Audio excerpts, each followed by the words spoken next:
Tying for 6th from Crimson, Rosie Pan, and from Charles River, Rafaela Andretta. Placing 5th from United Swim Club, Nora Williamson. Placing 4th from Dedham Health Hydra, Maya Pereira.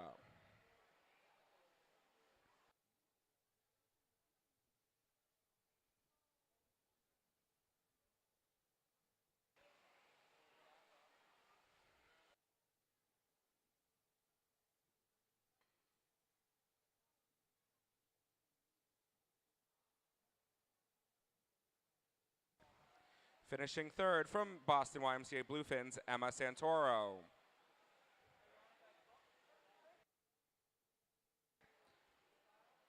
Finishing 2nd from Bluefish, Leah Walden.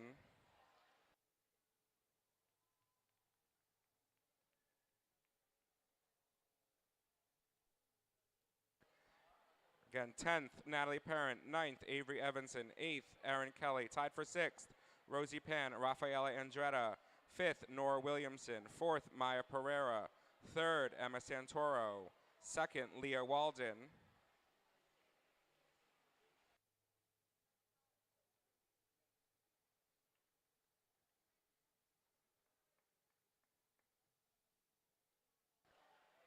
And your girls 11, 12, 50-yard backstroke champ in a time of 28:46 from the Bluefish Swim Club, Amy Chi.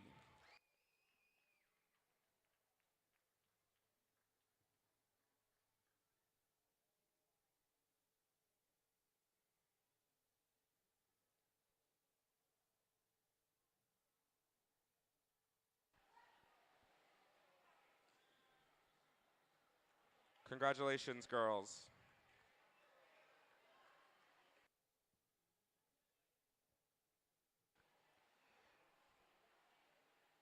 I have the awards for event 20, the boys 11, 12, 50-yard backstroke. Tying for 9th from Cape Cod Swim Club, Dylan Coyle, and also tying for 9th from the Tritons, Brendan Titley.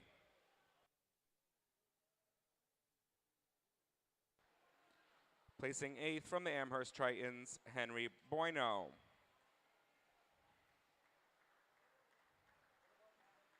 Placing 7th from Rhode Island Aquatic Club, Dara Gamble. Placing 6th from Charles River Aquatics, Logan Kralnick. Placing 5th from Edge Swim Club, Aiden Boyle. Placing 4th from Phoenix Swimming, Eric Chang. Placing 3rd from Greenwood Swimming, Chris Zhu.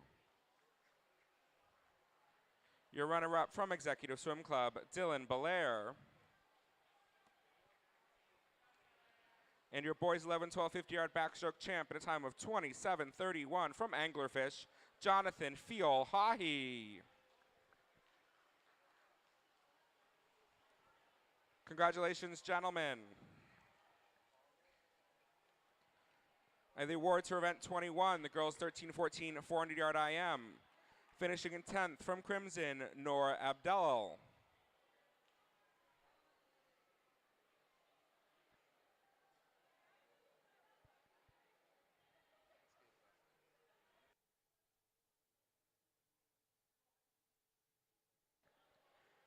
Finishing 9th from Gator Swim Club, Carmen Bunt. Finishing 8th from Crimson, Sarah Rapucci.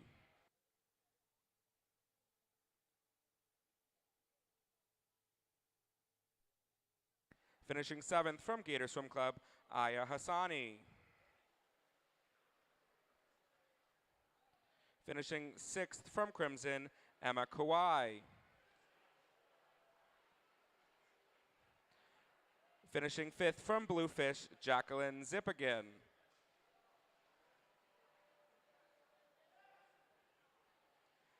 Finishing 4th also from Bluefish, Megan Kelly. Finishing 3rd from Phoenix Swimming, Amelia Barron.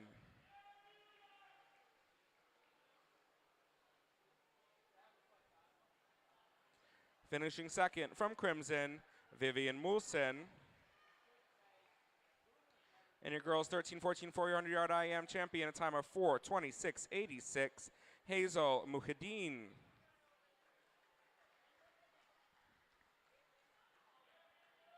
Great swim there, ladies.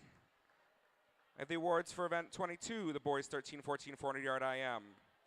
Finishing 10th from Bluefish, Jack Chiapieta.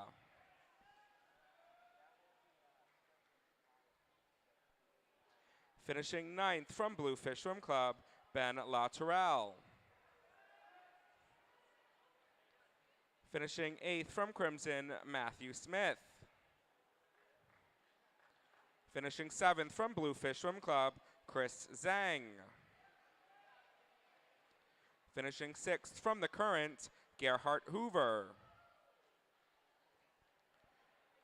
Finishing 5th from Bluefish, Eric Nee. Finishing 4th from Gator Swim Club, George Groves. Finishing 3rd from Bluefish Swim Club, Braden Ando. Finishing 3rd from Bluefish Swim Club, Zach Parent. And your boys 13-14 400-yard IM champion at a time of 4:09.96 from Bluefish Swim Club, Alex Parent.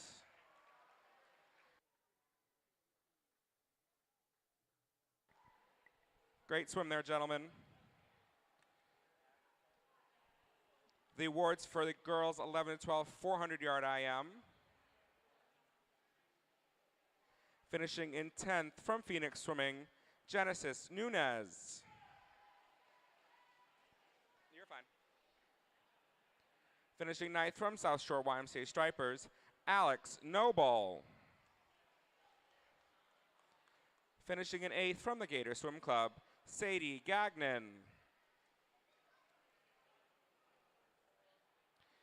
Finishing in 7th from the Bluefish Swim Club, Erin Kelly. Finishing in 6th from the Rockingham Area Youth Swimming, McKenna Lawson.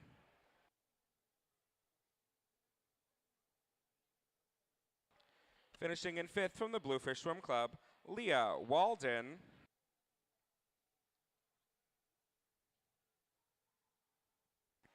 Finishing in 4th from Boston YMCA Bluefins, Allie DeGray.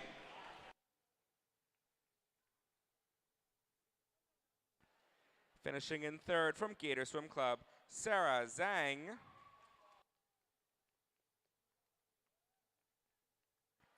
Your runner-up from the Bluefish Swim Club, Isla Nishikawa Gaitham.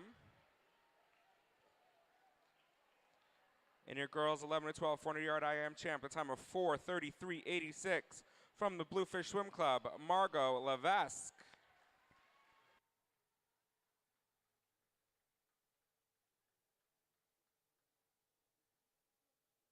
Congratulations, ladies. Great swims. Last set of awards before we start. Boys 11-12 400-yard IM. Placing 10th from the Metro West YMCA Stingrays, Abby Bangari.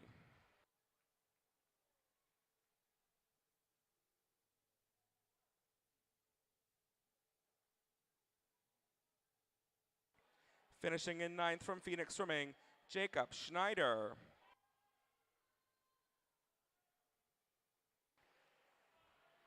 Finishing in 8th from Charles River Aquatics, Derek Liu.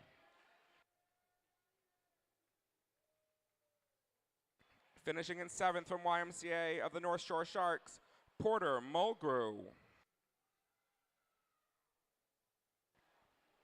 Finishing in 6th from YMN Tritons, Brendan Titley. Finishing in 5th from the Boston YMCA Bluefins, Alex Baroni.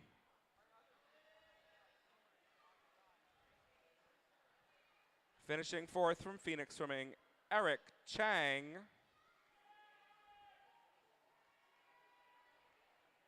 Finishing 3rd from Anglerfish Aquatics, Leo Tran. Your runner-up from the Metro West YMCA Stingrays, Brian Zhang.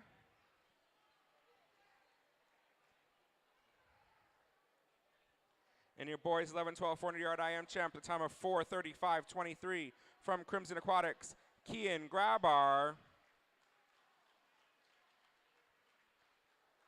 Great swimming there, gentlemen.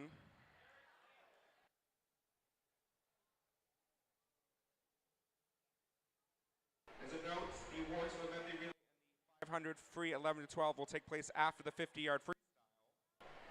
Good evening, ladies and gentlemen, and welcome to WPI for our Saturday night finals of the 2022 New England Swimming 11 to 14 Age Group Championships. I have a couple special guests today, so I have my daughter Avery Abreu running the camera for me today. We also have Ree Jeffrey joining us. Hold on, I'm sorry. I just want to make sure I'm not missing. I stepped all over Ree's introduction, but I want to make sure. I think they may do the national anthem right now, potentially.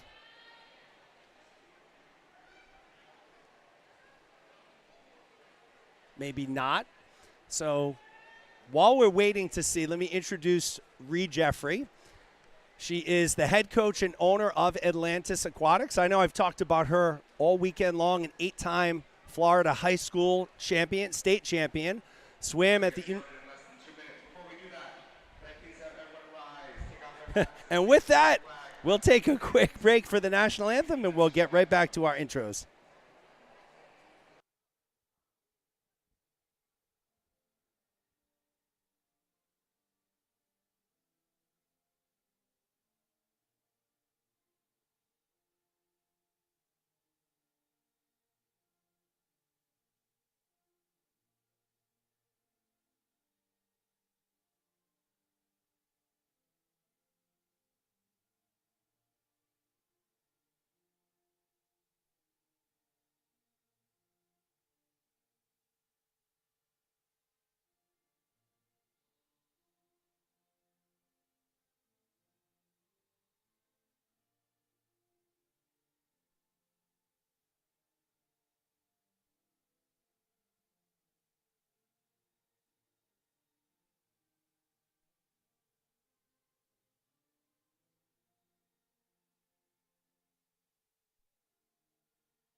On our docket tonight, we have... All right, so we are back. She is a former Olympic medalist on the 4x200 relay team in the 2004 Olympics. So, Ree, nice to have you on the broadcast here tonight.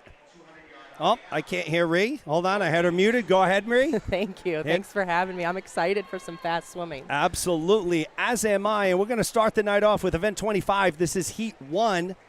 This is the B finals for the 200 IM. We'll have full 8 lanes of swimmers loaded up here, ready to go. You see your lane assignments on the screen. We'll go through them quickly once we get underway. Swimming out of lane 1 is Charlie Perkins. Lane 2, Haley Bellardo. Lane 3, Nora Williamson. Lane 4, Rafaela Andretta. Lane 5, Nico Wienert from Gators. Lane 6, Ava Robitaille from Phoenix. Lane 7, Alex Noble from South Shore. Lane 8, Juliet McGordy.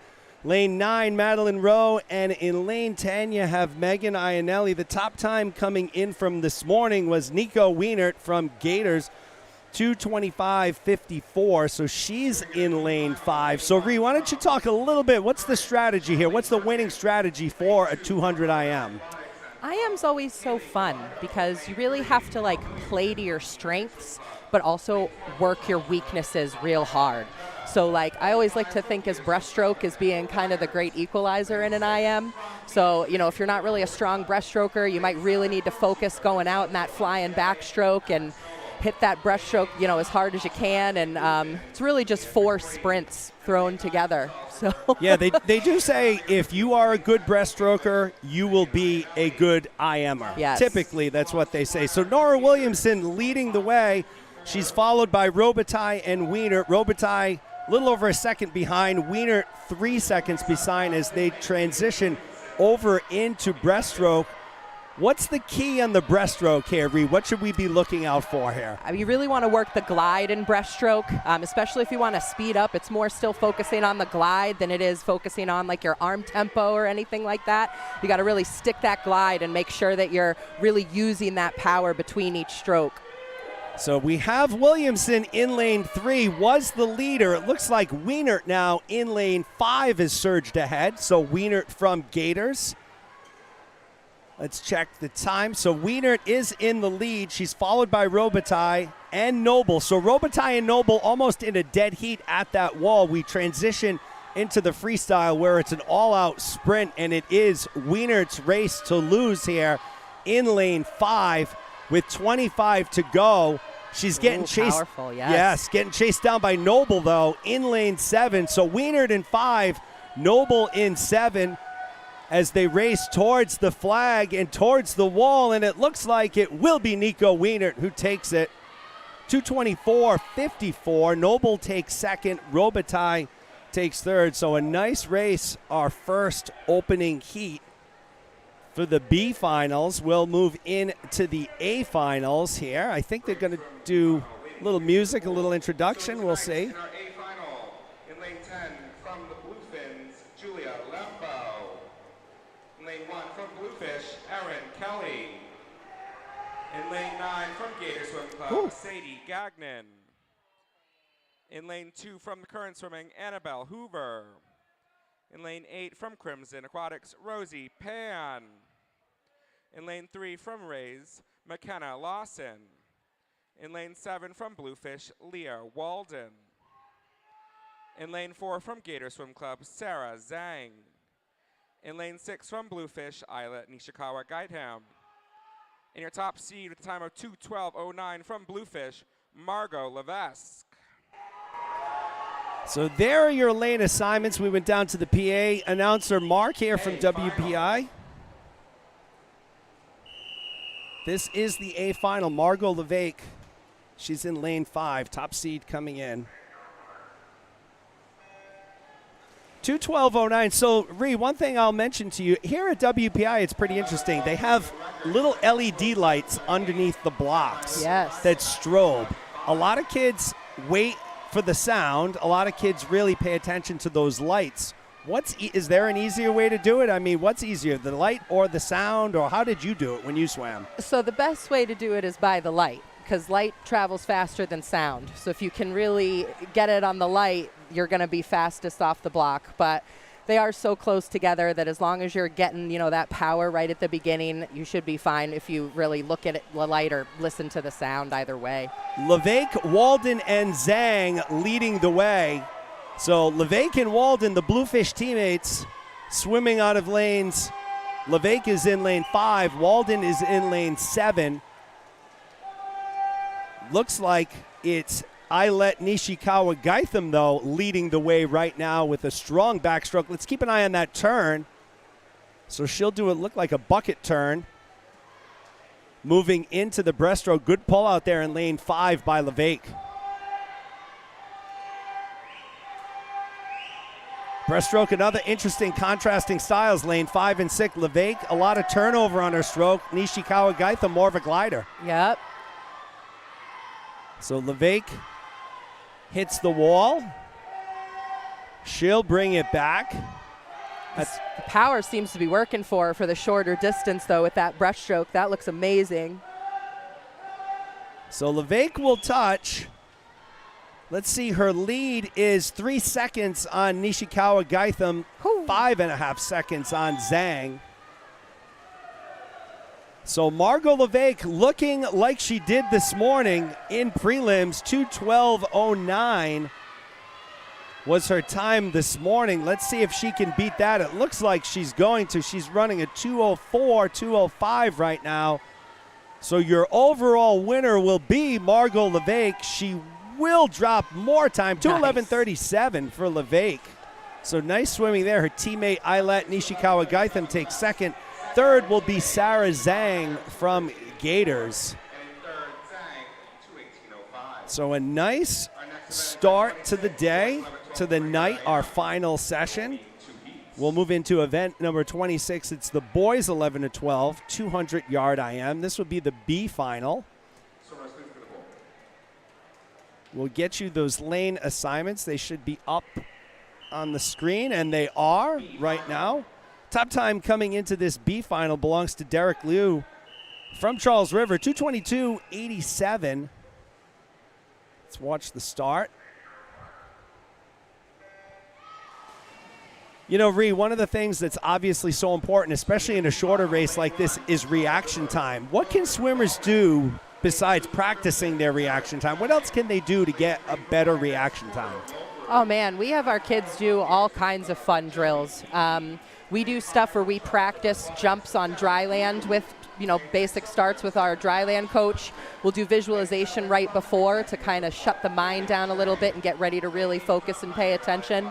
So we'll do some jumps on the deck together. But one of my personal favorites is just, we play that game where you hold your hands out and one kid tries to hit your hand and you got to pull them away real quick. Little silly things like that to just kind of get your reactions firing. Lou, Dupre, and Edie, the top three, 1 second apart, separates our top, actually 4 swimmers. Our top 4 swimmers separated by a second. So Lou running first, Dupre second, Edie third. It looks like it is Lou continuing to maintain that lead through the backstroke, although in lane 1 at the bottom of your screen, it's Logan Krolnick. Krolnick's in second, so the 2 Charles River teammates, Lou and Krolnick, 1 and 2 right now. Sturtman in third place right now as they transition into breaststroke. And again, as you look across the pool, you see many different contrasting styles of the breaststroke. Some gliders, some with high turnover rate on their stroke. I like to think of breaststroke as more like an art stroke than the other 3, Definitely more graceful. Lots of different ways to tackle it. Yes, definitely more graceful as Derek Liu from Charles River. Now he's getting pushed by Sturman. So here comes Max Sturman. He has taken the lead over Lou. So Sturman, Lou, McGrew, those are your top 3 swimmers. But the race here at lanes 5 and 6. So let me set the scene for you. Derek Liu in lane 5. Max Sturman in lane 6. They are so stroke for stroke. They are. Oh, come on, guys. They are at the wall. Oh, man, this is so exciting.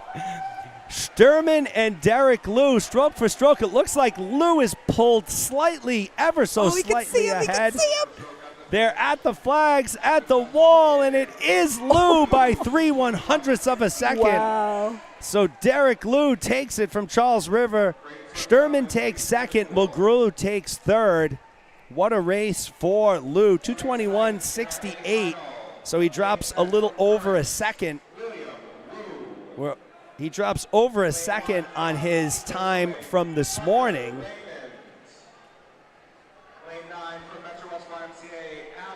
So they're going through the lane announcements again. Schneider. Lane 8 from YMN Tritons, Brendan Titley. Lane 3 from Phoenix, Eric Chang. Lane 7 from Anglerfish, Leo Tran. Lane 4 from Metro West YMCA, Brian Zhang. In lane 6 from Orca Aquatics, Avery Cover. In your top seed tonight's time of 2:12:01 from Anglerfish, Jonathan Fiel Hockey. So this is really going to be an interesting race. So Avery Cover came in this morning with a 2:12:23. Jonathan Fioli Hawkey at 2:12:01. So keep an eye on them in the middle of your pool, lanes 5 and 6.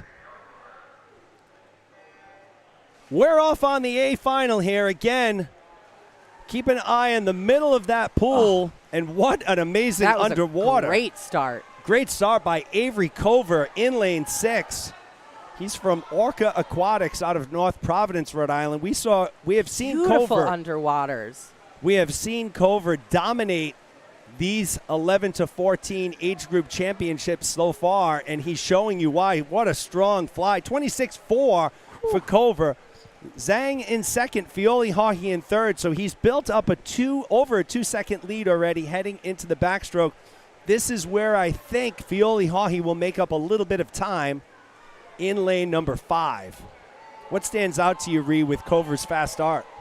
I mean, They always say that the underwater kicking is the 5th stroke, and this is just a great example of that. And Fioli Haughey has made a comeback. So after the breaststroke, Fioli Haughey now 0.4 of a second behind heading into the breaststroke. Good pull out there by Cover in lane 6. He's going to be tough to beat.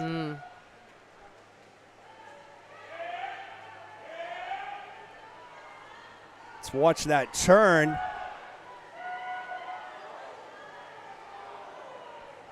So that's a good pull out. Good pull out. So Fioli Haughey has to get to within a half a second or less of Cover, because Cover is a very strong freestyler, as we've seen this morning.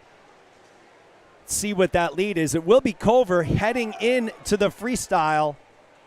He's built up a 4-second lead on Fioli Haughey. So Avery Cover, once again, when that light comes on and it's time to go, Avery shines. Fioli Haughey running in second. It's Brian Zhang from Metro West YMCA in third, but this will be won by Avery Cover in lane 6. Cover goes a 2:06.92, so he takes 6 seconds off from this morning. Fioli Haughey goes 2:10.07, and Zhang goes 2:13.37. So Avery Cover, your boys 11 and 12, 200 IM winner. Our next event is event 27, the girls 13, 14, 20. Kind of lightning warfare here, Ree. We threw you right into the fire. It's boom, boom, boom. This is fantastic. One after the other. This is event 27, the girls 13, 14, 200-yard IM. We will get you those lane assignments in a second. This record, the New England record, was set back in 2018 by Natalie Mannion, who will be swimming for Stanford coming up in the fall.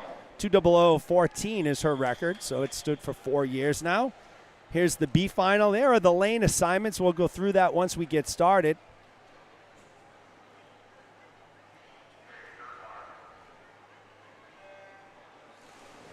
Vivian Wienert in lane 1, Carly Atwood in 2, Sarah Rapucci in lane 3, Sophia Crudy in 4, Josie Stevens in 5, Jane Wheeler in 6, Sophie Weingarten in lane 7, Emma Richards in 8, Lydia Kraft in 9, and Nina Mazariu in lane number 10.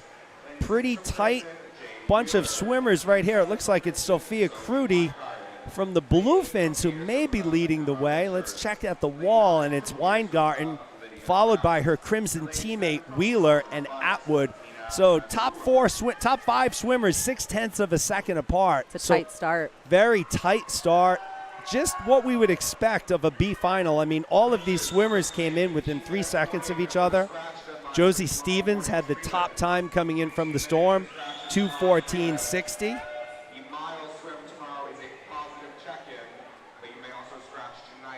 My PA announcer is really overpowering on the speakers in here tonight. I think he turned up his juice for the final session. So Weingarten leading the way, followed by Crudy and Richards. So now Emma Richards has moved into third. She was in 4th. She's moved into 3rd. Weingarten remains in 1st. It is Crudy who stays in 2nd. So Sophie Weingarten in lane 7, starting to pull away a little bit here. Let's keep an eye as this transpires. Big race for 2nd. Really up in the air, anybody's race. Right now it's Crudy from the Bluefins, but Weingarten leading the way, followed by Crudy and Wheeler. Here comes, looks like it's is it Rapucci? No, it's Wheeler. Here comes Wheeler in lane number 6. So keep an eye on Wheeler. Things are getting a little tight here. Here comes Wheeler in lane 6. Oh, wow. Look at her come. Look at her coming on like that. Oh, my goodness. They are to the flags. Is she going to do it? And to the wall. Who's going to touch first? And it is Wheeler who takes it. Wow, what a finish. Wheeler goes a 2:13.38. Weingarten a 2:13.55. Crudy takes 3rd, but Jane Wheeler at one point at the 100-yard mark, she was in 5th place. Works her way down to 3rd for the breast and ends up winning with a strong freestyle. So congratulations to Jane Wheeler, our B final winner. Whew, that was a good one. That was an impressive finish. That was an impressive race by Jane Wheeler. Fantastic comeback there. In lane 8 from Crimson, Emma Kawai. In lane 3 from Phoenix, Amalia Barron. In lane 7 from Bluefish, Jacqueline Zippigan. In lane 4 from United Swim Club, Isabella Teixeira. In lane 6 from Crimson, Quinn White. Lane 5, her teammate also from Crimson, a time of 2:05.62, Hazel Muhadeen.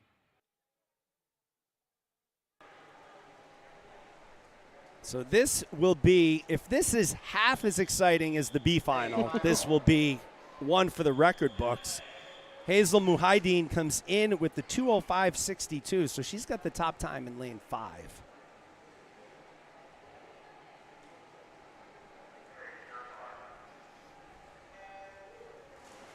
Good reaction time down. It looked like it was in lane number 7, Jacqueline Zippigan.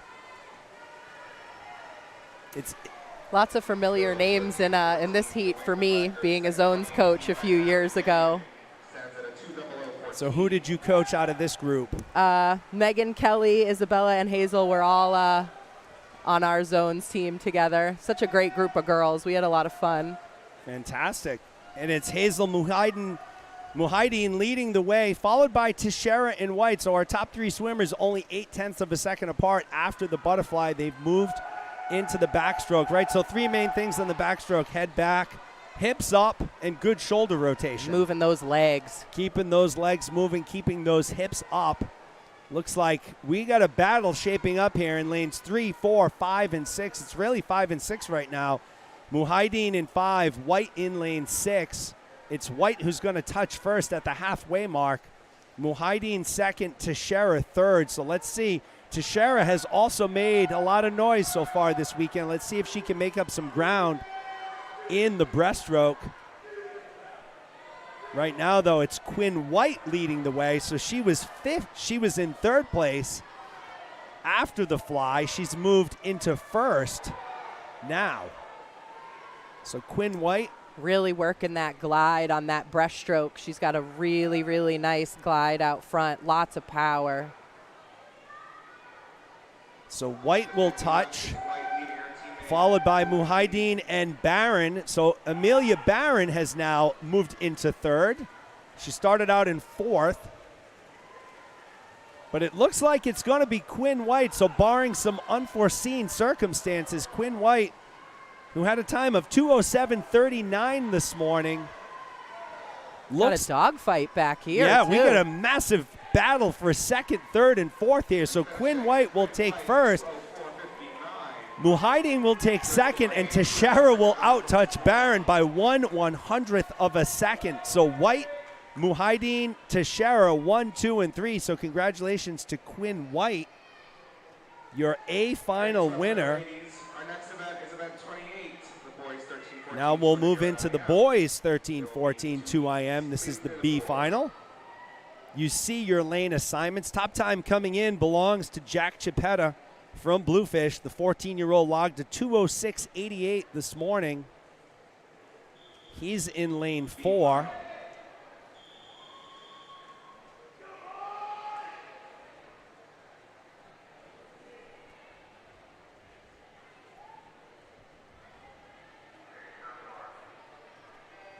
Ivan Chiang in lane 1. Keith Hartman in lane 2. George Lamb in 3. Andrei Sukhanov in 4. Jack Chiappetta in lane 5. Eric Nee in lane 6. Hugh Hawkins in lane 7. Arun Kang in lane 8. Ethan Halpern in lane 9. And Cale Copeland is in lane 10. Some of these young men, very strong butterflyers. I'm looking at lane number 7, Hugh Hawkins from UVAC. He's out in a 26.8. So Hawkins, Kang, Chiappetta, our top 4 swimmers, add Nee to the mix. Less than a second off the pace. It looks like it's lane 5 now, though. Jack Chiappetta, who has moved into the lead.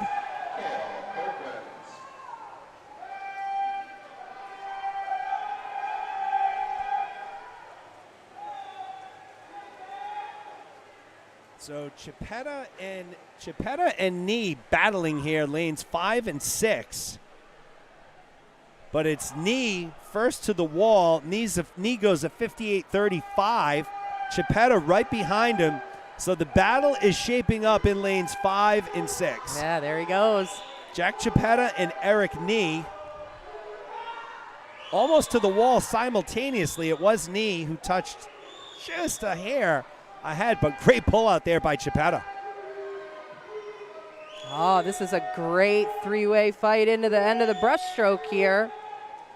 Lanes 4, 5, and 6. Sukhanov has got himself back into the race from Cape Cod Swim Club. It is Chipetta and Sukhanov, almost a dead heat tie, followed by Knee as they go into the freestyle. Look at this, Andrei Sukhanov, 5th place after the fly. He has moved into first in lane 4. So let's see if Sukhanov can hold on.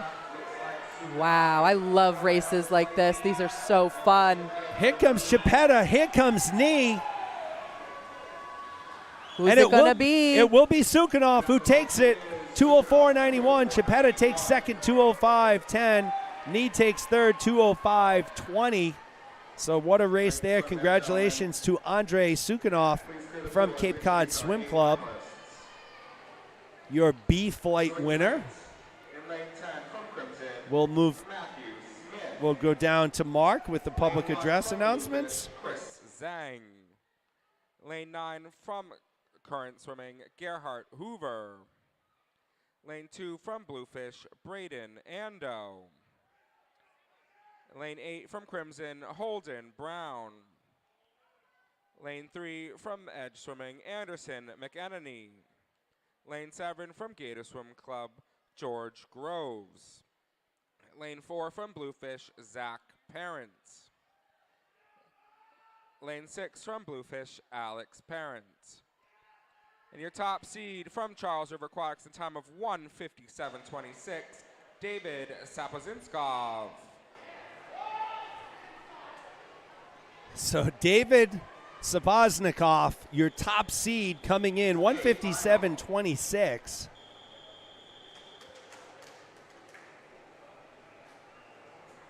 Let's keep an eye on lane 5, Sapoznikov. Lane 6, Alex Parent. Lane 7, George Groves. And lane 4, Zach Parent. So lanes 4 through 7 should be an absolute dogfight here. Great pullout great underwater by Sapoznikov. Right away in lane 5. New England record 13.14.4 is a 151.73 set by Will Guerrero in 2016. Sapoznikov, and it looks like it's Anderson McEnany in lane 3. Whoo, they are going out hard. They certainly are at the halfway mark. McEnany 2/10 behind, Ando a second and a half behind, but look at Sapoznikov's lead into the backstroke. Great turn. He's got such a long backstroke stroke. Really nice to watch. So he's holding off Alex Parent right now from Bluefish in lane 6. Fast turns. So Sapoznikov with a great turn from back into breast. He is an exceptional breaststroke swimmer.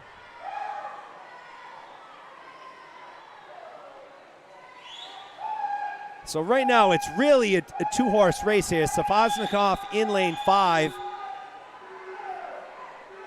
Alex Parent in lane 6. Running away with it now. Absolutely. So Sapoznikov had a fantastic backstroke. Really propelled him into the strong breast. He is now pulled away from the field.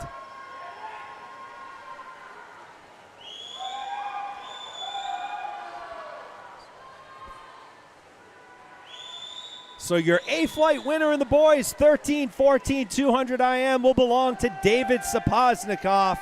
He'll take first in a 155.57. That's a 2-second drop off this morning. Alex Parent will take second. George Groves from Gators will take third, 200.23. Half-second drop for Groves. We'll have a break where we'll be doing awards from this morning, starting with the 11 to 12 500 freestyle. Our next event So this will be exciting. Splash and dash, baby. The 50 free. This was one of your favorite events, Oh, right, Ree? yeah. B final. This is the B final. Your lane assignments are on the screen. Top time coming in belongs to Anna Pena. 26.80 this morning. This is starts and turns mean everything here, right, in a short race? I mean, you really can't make any mistakes if you want to put together a good 50. Everything's got to be perfect. Your finish, your start, your turn, breathing pattern. And look at this, lanes 1 through 10. Almost evenly matched, so it looks like it could be McKenna Lawson in 4 or Julia Lembo in 6. Who's going to touch first? And it was Lembo. So Lembo takes first, Lawson second, Maitrey takes third. We'll move into and we'll hand it off to our public address announcer for the A finalists. Eliana Laham. In lane 1 from United Swim Club, Nora Williamson. Lane 9 from Gator Swim Club, Grace Lunandelli. In lane 2 from Charles River Aquatics, Maya Patricelli. In lane 8 from Kingfish Swimming, Anna Sazfran. Lane 3 from Dedham Health Hydras, Maya Pereira. Lane 7 from Gator Swim Club, Sadie Gagnon. Lane 4 from Boston Bluefins, Emma Santoro. In lane 6 from Crimson, Anna Pena. And in lane 5, your top seed from Charles River in 25:35 for her time, Sofia Oliveira. So as you heard, those are the assignments. Oliveira comes in with the top time, 25:35. She's in lane number 5. You heard Ree mention it. No margin for error here in the 50 free. Got to have a great start. Got to have great turns. Looked like a really good start all the way across the board there.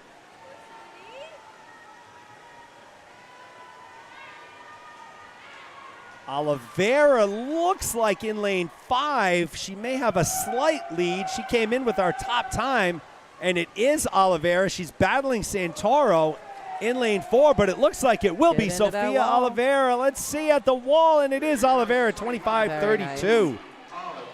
So she shaves 3/100ths off her time this morning. She takes first, Santoro second, Zafran third, Sadie Gagnon takes fourth. We'll move into the boys. These two heats are going to be very exciting, especially when we get to the A final. We'll get to see Avery Cover again. We saw him dominate in the 200 IM. We'll see what he does here in the 50 free. But meanwhile, this is the B final. There are your lane assignments.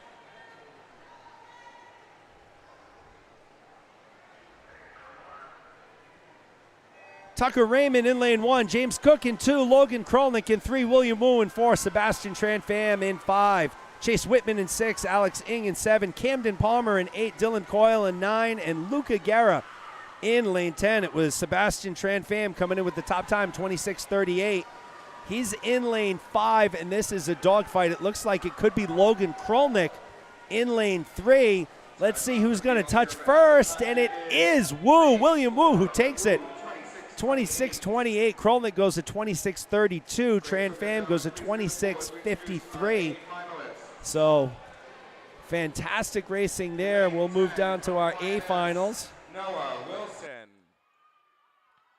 In lane 1 from Y of Metro North, Triton, Brendan Titley. Lane 9 from Green Mountain Aquatics, James Dupre.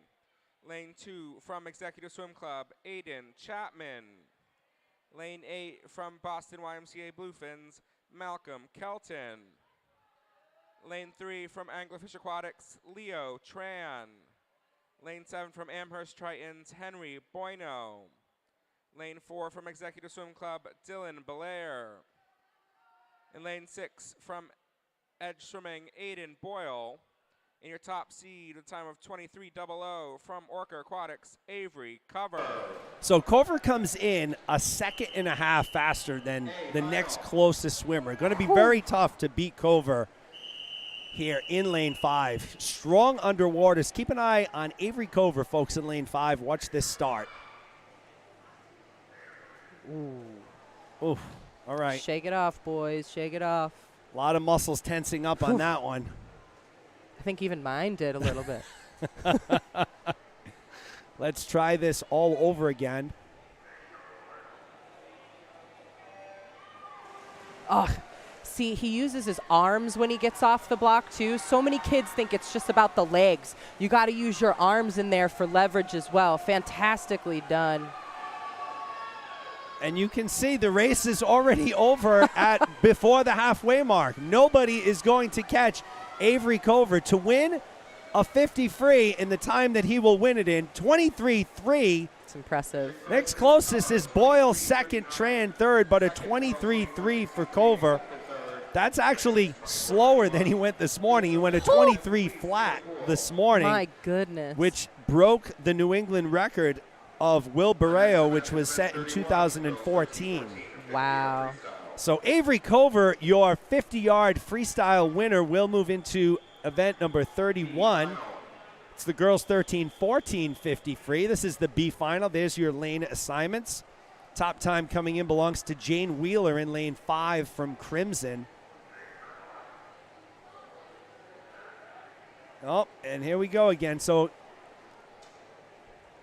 officials not liking what they see when they told the swimmers to take their marks. Must have been some movement. Dupre went in the water, but it's okay. We'll reset. Some differing reaction times there.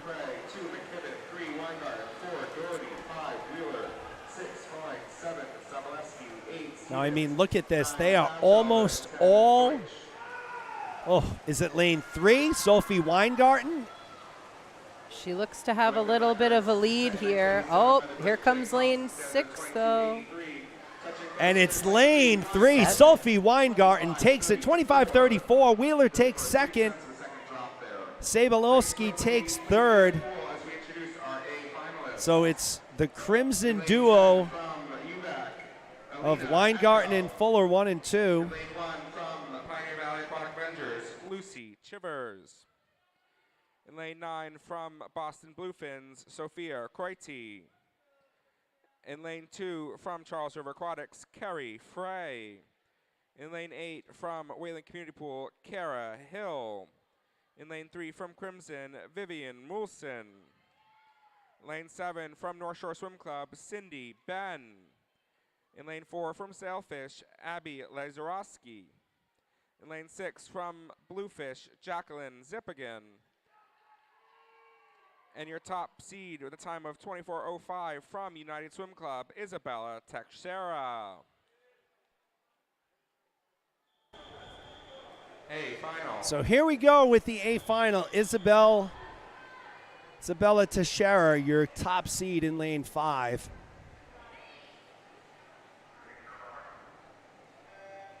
Good start by Teixeira in lane 5. She gets shot out of a cannon, and look, she's already in the lead, ever so slightly over Zapagin in lane 6. Awesome turns. I love to watch the wave that goes in behind them to see just how powerfully they're all going into the wall. So Teixeira and Zapagin, lanes 5 and 6 at the wall, and it was Teixeira, 23:81. Wow, it's a very good time. Zapagin goes 23:95. Lazorisak goes a 24:13, but it was Isabella Teixeira taking it. Conclusion of the next event, we will have a break in which we're presenting awards from this morning. So after this next B and A final, we'll have a break for awards. From this morning, and a coach from Bluefish to present the awards. Our next event is event 32, the boys 13-14 50-yard freestyle. There will be 2 heats. There are your lane assignments. Top time coming in belongs to Jos Barani in lane 5. 23:71 this morning.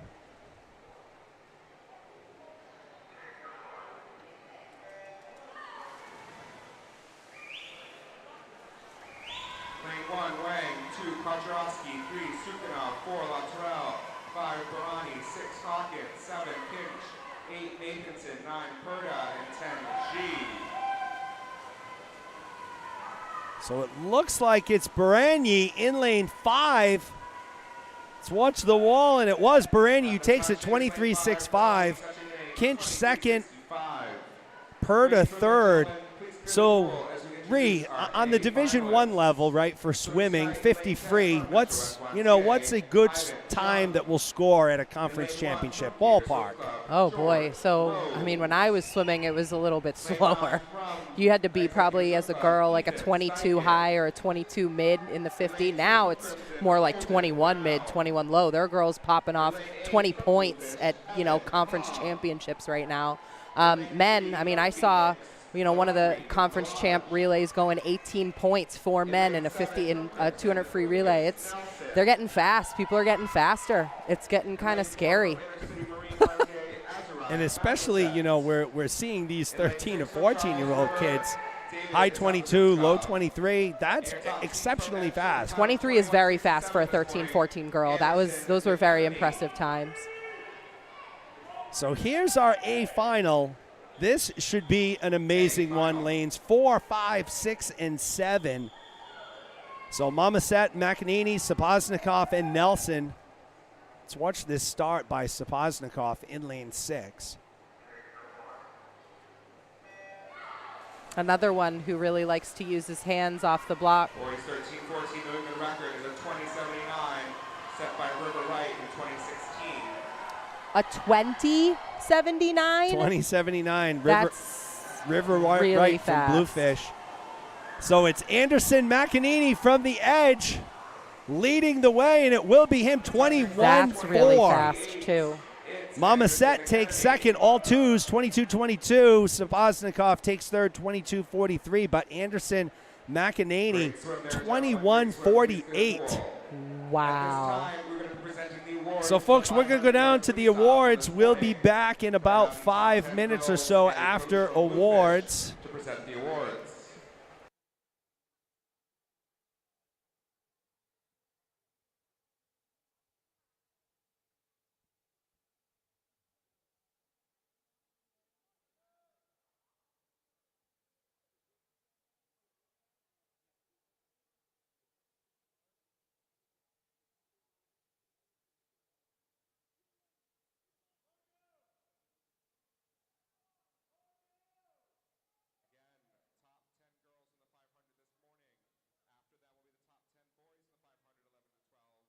The girls 13-14 relay, boys 13-14 relay, girls 11-12 relay, and boys 11-12 relay. Top 10 individuals, top 3 relays. Placing 10th in event 45, the girls 11-12 500 freestyle from Charles River Aquatics, Sofia Oliveira. Placing 9th from Charles River Aquatics, Evie Gao. Placing 8th from Crimson Aquatics, Eliana Laham. Placing 7th from Gator Swim Club, Sadie Gagnon. Placing 6th from Bluefish Swim Club, Erin Kelly. Placing 5th from Boston YMCA Bluefins, Allie DeGray. Placing 4th from Bluefish Swim Club, Leah Walden.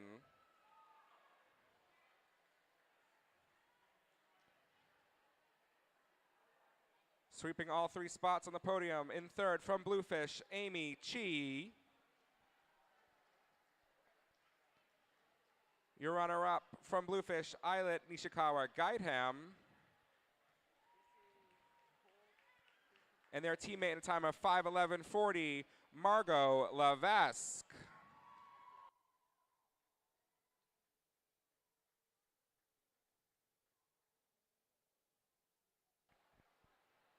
Congratulations, ladies, and great swims from this morning. Moving on to event 46, the boys 11-12 500-yard freestyle. Placing 10th from Anglerfish Aquatics, Moises Roman. Placing 9th from Gator Swim Club, Joey Edie. Placing 8th from YMCA of the North Shore, Porter Mulgrew. Placing 7th from Phoenix Swimming, Eric Chang. Placing 6th from Y Metro North Tritons, Brendan Titley. Placing 5th from Metro West YMCA Stingrays, Brian Zhang. Finishing 4th from Executive Swim Club, Dylan Belair. Finishing 3rd from the Boston YMCA Bluefins, Alex Baroni. Your runner-up from Crimson Aquatics, Kian Grabar. And your boys 11 to 12 500-yard freestyle champ at a time of 4:59.99 from Anglerfish, Jonathan Fiel Hockey.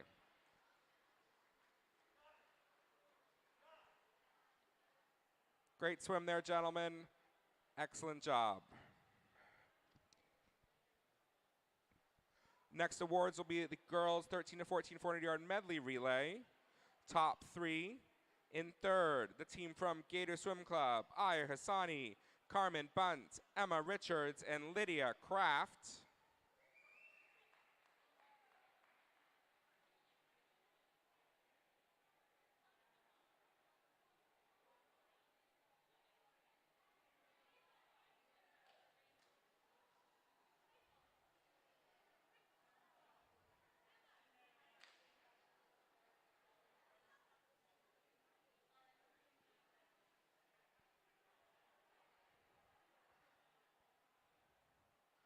Placing 2nd, the Crimson B relay of Emma Kwai, Sophie Weingart, Ksenia Bagdasarny, and Kaden McKibben.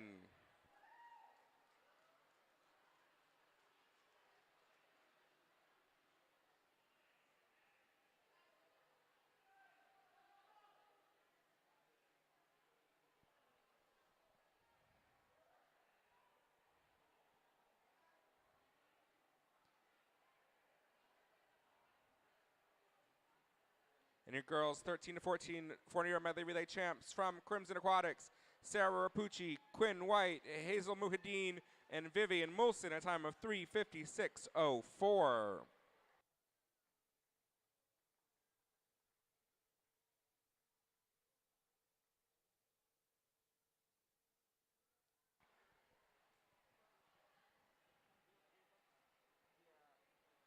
Great swim there, ladies. Great swim. Results of event 48, also from this morning, the boys 13-14 400-yard medley relay. Finishing 3rd, Bluefish A's team, Alex Parent, Chris Zhang, Braden Ando, and Zach Parent.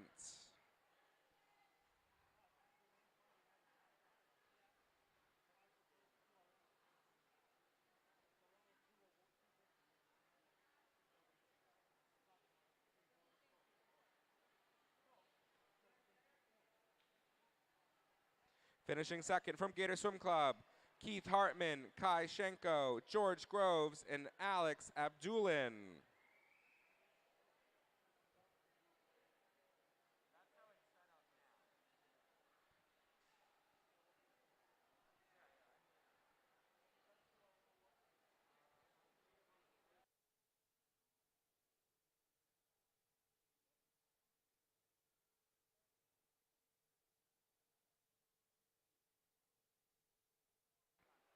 And your winners in the boys 13-14 40-yard medley relay from Crimson Aquatics, Jonah Nathanson, George Lamb, Holden Brown, and Lucas Nelson.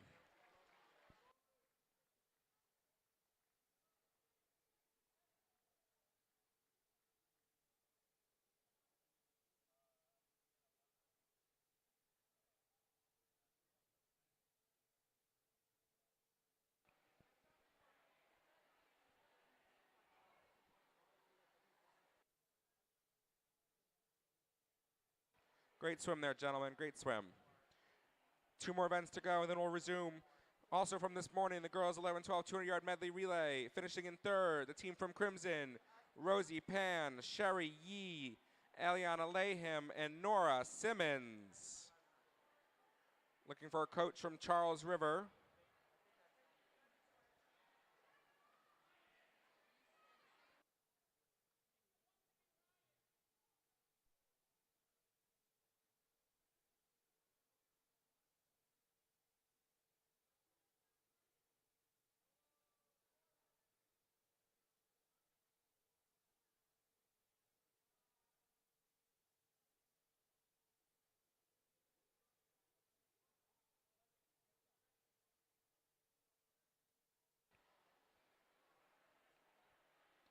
Your runners-up from Bluefish, the team of Leah Walden, Margot Levaik, Amy Chi, and Islet Nishikawa Gaitham.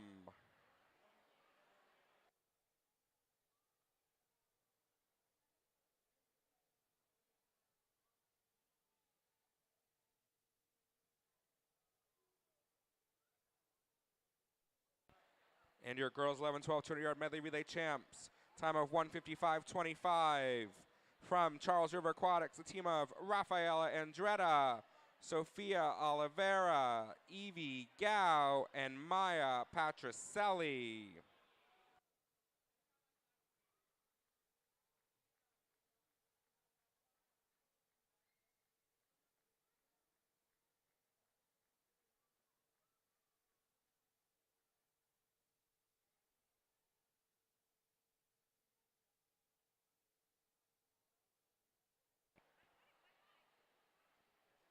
Last awards of this break, placing third in the boys 11-12 200-yard medley relay from Anglerfish Aquatics, Jonathan Fielhahi, Leo Tran, Moises Roman, and Eddie Schmaltz.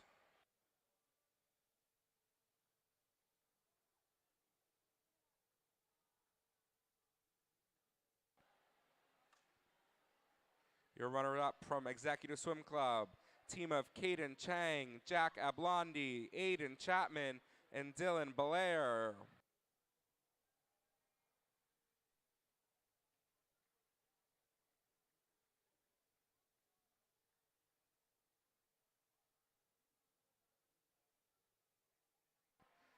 And your boys 11-12 200-yard medley relay champions, the team from Crimson Aquatics, Kian Grabar, Zach Gao, Derek Fang, and Max Schutzman.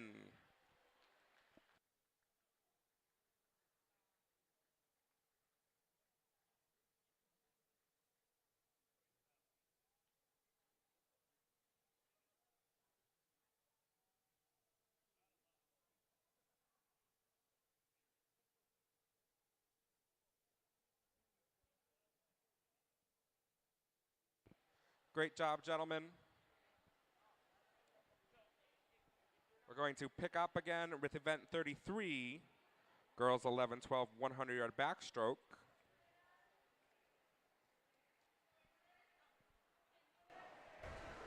All right, so we're back after awards. We'll move right into event number 33. It's the girls 11-12 100-yard backstroke. We'll get you those lane assignments, and here they are. Top time coming in belongs to Natalie Parent in lane 5, 107.53. So, Ree, what are we looking out for the backstroke here? I mean, we touched on it a little bit earlier, but you want really powerful legs. You want those hips to be up. You want your head to be back, almost kind of like you're laying back on a pillow is how I was taught when I was a kid. Because, yeah, you tuck your chin, your hips go down. You're swimming uphill. That's no fun. So Natalie Parent first to the wall at the 25-yard mark. Really want to see some powerful underwater dolphin kicking in an event like this as well, really working those walls, that fifth stroke. And it looks like it's Avery Evanson in lane 9 leading the way from the storm, and it is. So Evanson with some outside smoke at the top of the screen. Here comes Parent, though. Here comes Andrea Q from Maze Typhoon as well.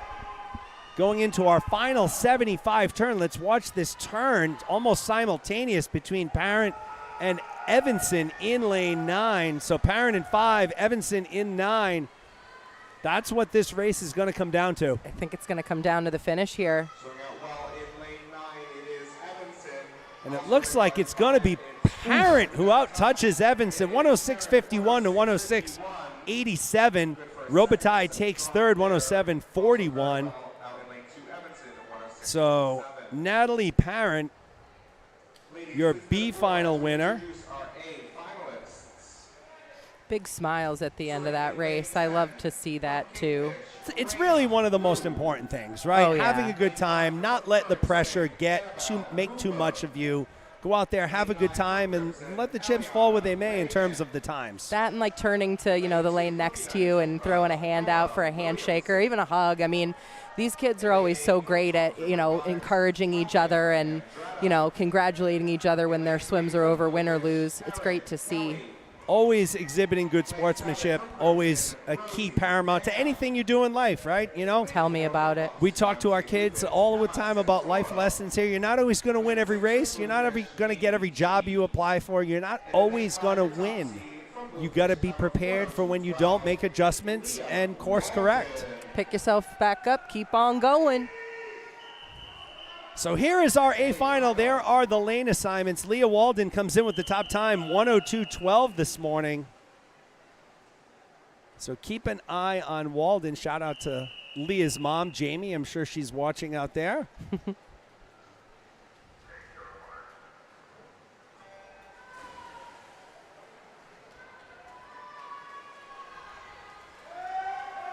Wow, great underwater out there.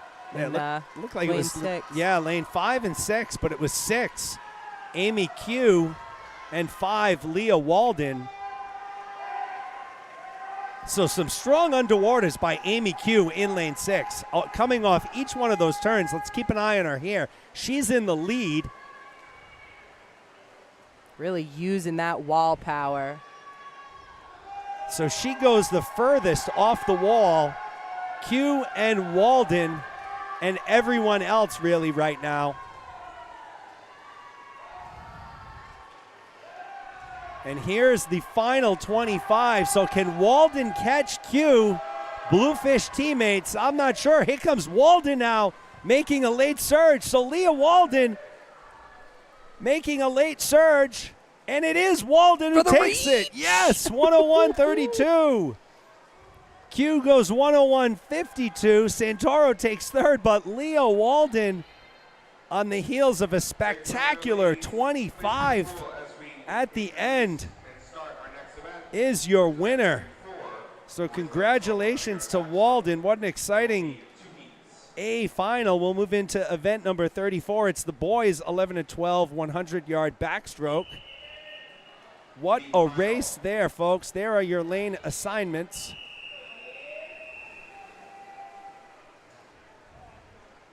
James Cook comes in with the top time here, 106.82 from the Bluefins.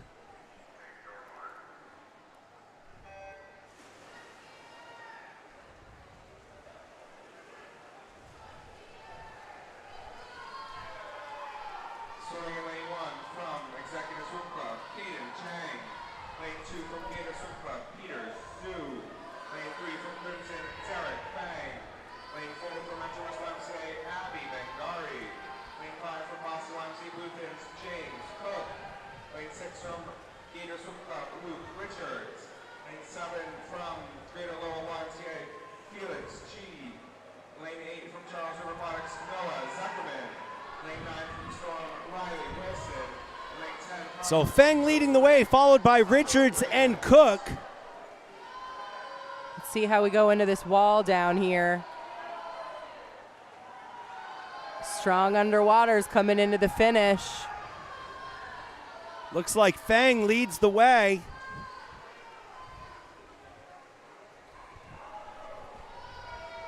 So it will be Feng who takes it from Crimson. There he goes. Feng takes first. Luke Solid time. Yeah, that is 105.99. Richards takes second. Cook takes third. So great job all the way around. But it is Derek Feng, your B final winner. So, folks, you'll have to excuse me if I sound like I'm a little distracted at some point. I think I told the audience this morning. My daughter Addison swimming in the MIAA state championships tonight at Boston University. They literally just started the first event of the night, the 200-yard medley relay. So I am calling this race. I am watching my daughter's race meet coming up on the iPad here. So trying to multitask at its finest. I have my other daughter Avery up here doing a great job switching the cameras with us. So this is going to be a fantastic race. The middle of your pool, Eric Chan, Jonathan Fioli-Haughey, Kian Grabar. I would say the winner will come from one of those three. Fioli-Haughey came in this morning with a 58.27, the only sub 1 minute time. He has powerful underwaters as well, so this should be a really great race.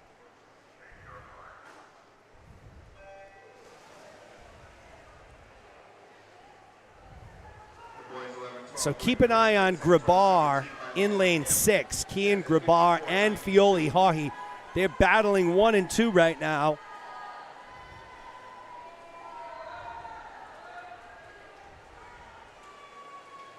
And it is Grabar in lane 6. It looks like he's got a slight lead on Fioli-Haughey, but here comes Fioli-Haughey. Let's watch the turn.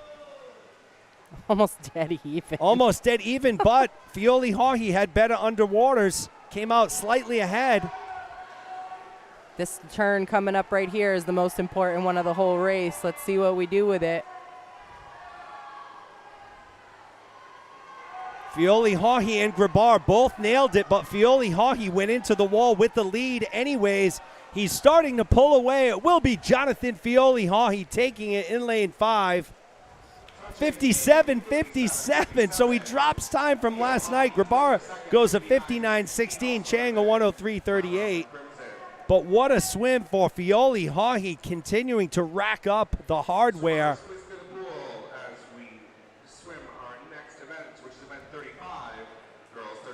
Whew, that was a good race. That was a great race. Fantastic race. We'll move into event 35. It's the girls 13-14 100-yard backstroke.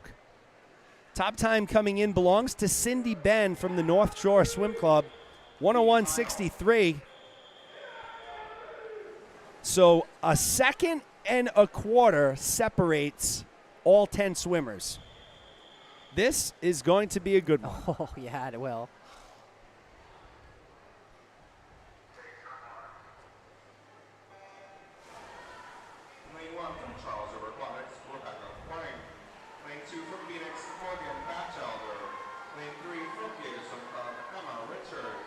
Wow. It's like we're watching synchronized swimming, not actual swimming. It really is. Lanes 1 through 9 on that turn. I mean, you can see, folks, just how close this race is right now. This is insane. It looks like Madison Stearns from Ryak in lane 6 could be our leader at the halfway mark. No, it's Dupre, followed by Ben and Stearns. Look at this, folks. All of our swimmers separated by a second. The future of girls backstroke in New England swimming is looking pretty bright. Looks really good here. All 10 swimmers within a second of each other at the halfway point. Who's going to distinguish themselves? How can you even tell? This is nuts. Very close. It looks like it's lane 5. Cindy Ben from North Shore Swim Club starting to pull away at the end. Anyone's game for next. And it is Cindy Ben who takes it. Wow. Dupre takes second. Stearns takes third. Great job by Cindy Ben. Great swimming there in the West Coast lane 1, Ben 10095. Swimmers, please go to the pool as we introduce our next So we'll go on to the A final for the girls 13-14 100-yard backstroke. Lane 1 from Charles River Aquatics, Margot Levaik. In lane 9 from Crimson, Addison Fueling. In lane 2 from Crimson, Sophie Weingarten. In lane 8 from Gators Swim Club, Aya Hassani. In lane 3, swing attached. Backstroke, one of the more interesting strokes where you can see a swimmer who looks like they're barely giving any effort, and they are effortlessly flying through the water. Really amazing. Especially if their head position is really still. It looks just like, you know, we're out for a Sunday stroll, but the power is just unbelievable. It's hard as a coach sometimes because you miss so much that goes on underneath the water. So, I mean, having video like this to look back at with your kids must be so valuable I know I've found it valuable as a coach myself. Definitely an asset. So here we go, folks. This is the A final. Quinn White comes in with the top time, 57-16.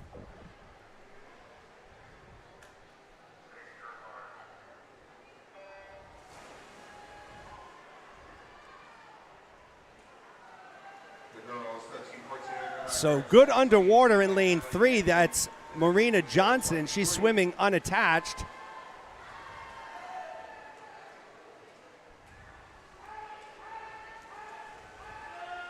Marina Johnston in 3, Quinn White in 5. Looks like it's White now who has moved into the lead in lane 5, and it has. White, Johnson, Weingarten separated by 0.8 of a second, but it is Quinn White who is starting to pull ahead. And at this point, with 25 yards to go, I don't think anyone is going to catch White. She came in with a 57.16 this morning. She definitely has that smooth backstroke that you were just talking about. Doesn't look like she's putting any effort out, yet she drops a 56.6. That's a fast swim. So Quinn White will take it.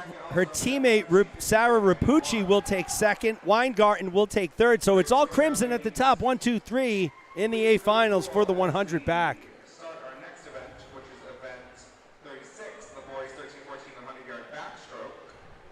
There will be 2 heats.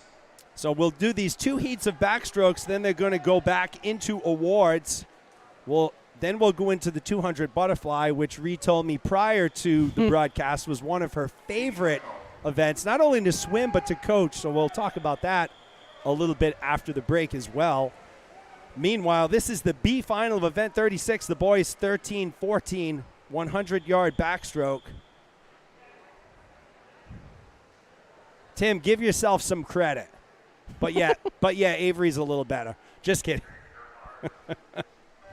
Lucas Nelson in lane 1, Cale Nelson in 2, Rex Lee in 3, Jack Eady in 4, Jackson White in lane 5, Jordan Kinch in lane 6, Ethan Zhang in 7, Nathan Manzione in lane 8, Kevin Gia in lane 9, and Ethan Liu in lane 10. Top time coming in belongs to Jackson White from South County Y, 59.08.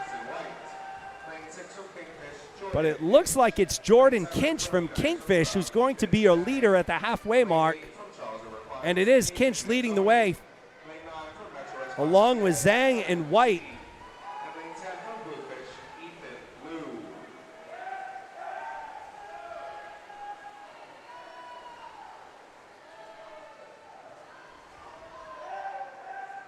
So Jordan Kinch from Kingfish, he went a 59.31 this morning.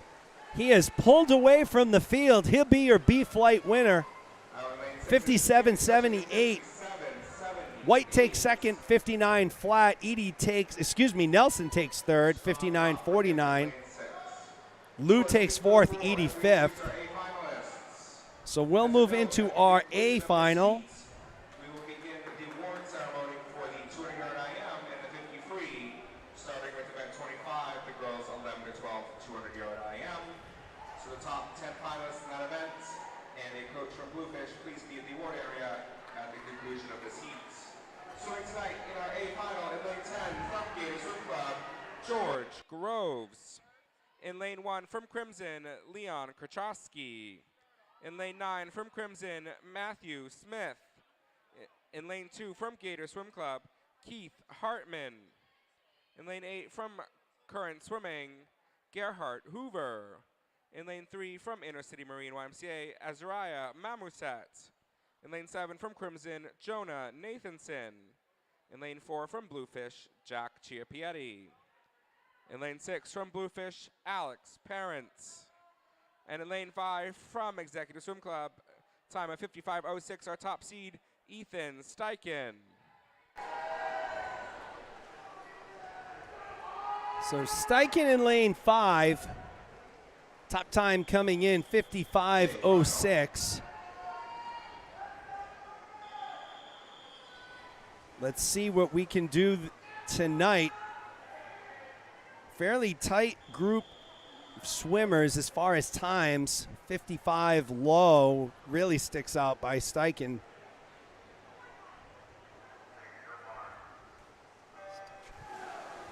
Off and running, this is our A final. Boys 13 and 14, 100 back, and look at that lead by Steichen already. Great start. 2019 by Caleb Malzari sits at 50.04.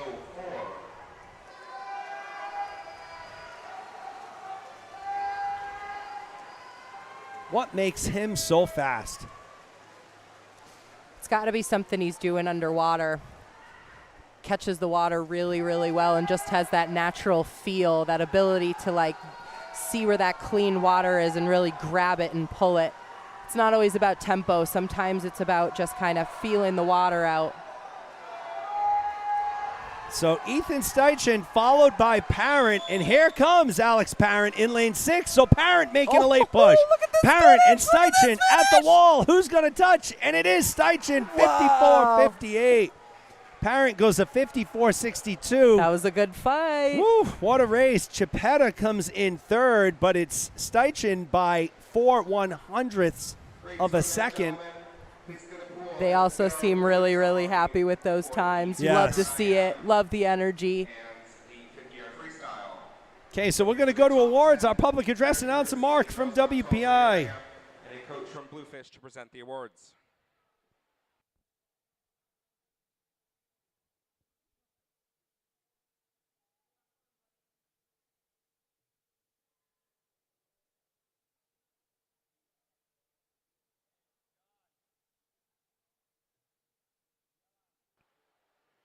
Placing 10th in the 200-yard IM, girls 11-12, from Bluefish Swim Club, Erin Kelly.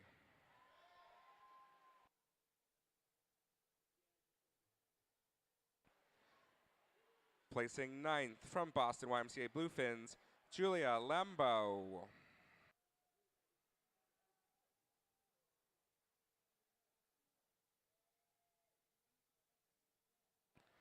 Placing 8th from the Current, Annabelle Hoover.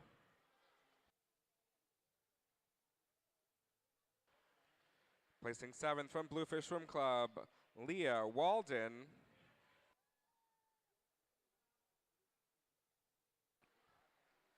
Placing 6th from Rockingham Area Youth Swimming, McKenna Lawson.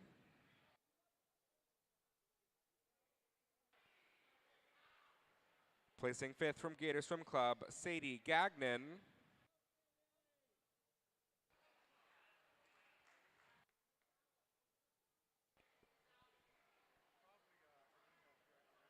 Finishing 4th from Crimson Aquatics, Rosie Pan.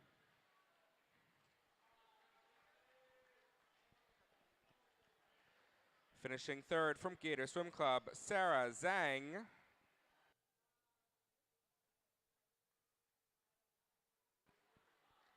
Your runner-up from Bluefish Swim Club, Islet Nishikawa Gaitham.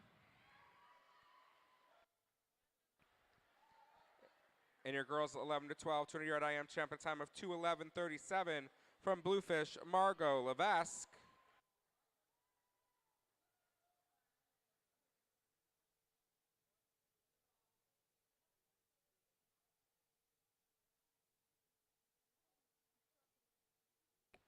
Great swim there, ladies. Great swim.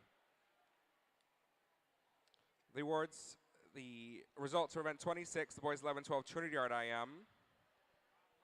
Finishing 10th from Seacoast Swimming Association, Tucker Raymond.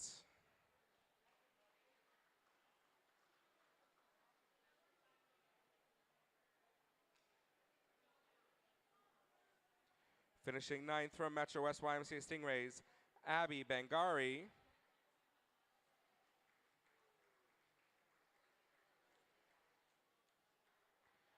Finishing 8th from Phoenix Swimming, Jacob Schneider.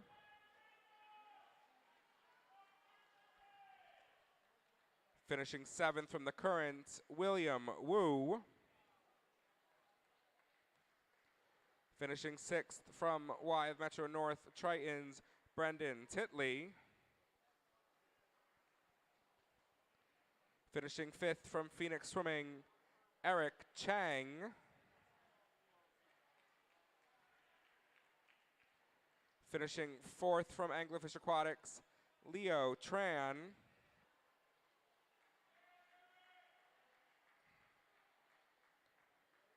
Finishing 3rd from Metro West YMCA Stingrays, Brian Zhang.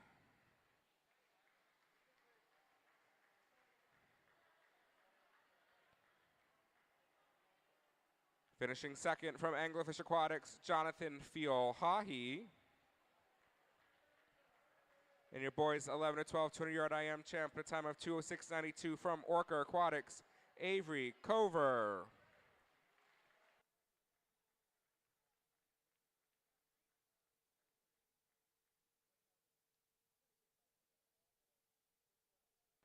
Great swim there, gentlemen. Great swim. The awards for event 26, the girls 13-14 200-yard IM. Finishing 10th from Gator Swim Club, Carmen Bunt.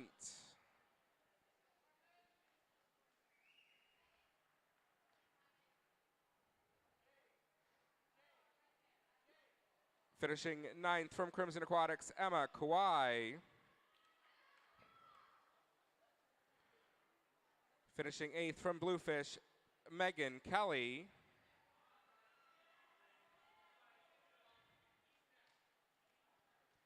Finishing 7th from Bluefish, Jacqueline Zippigan.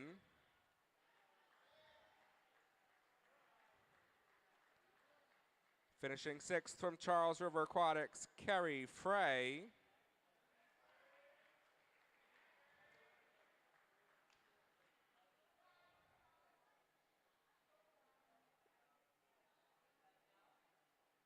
Finishing 5th from Gator Swim Club, Aya Hassani.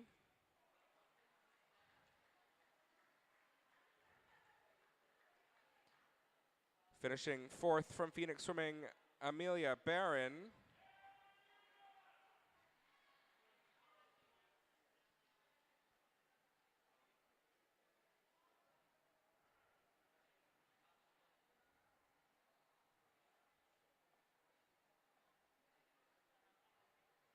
Finishing 3rd from United Swim Club, Isabella Teixeira.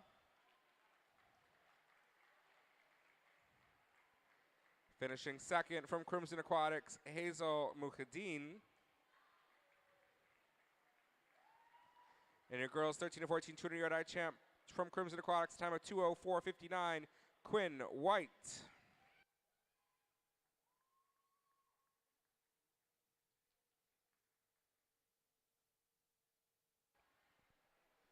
Great swim, ladies, great swims. The awards for event 28, boys 13-14 200-yard IM. Finishing in 10th from Bluefish Swim Club, Chris Zhang.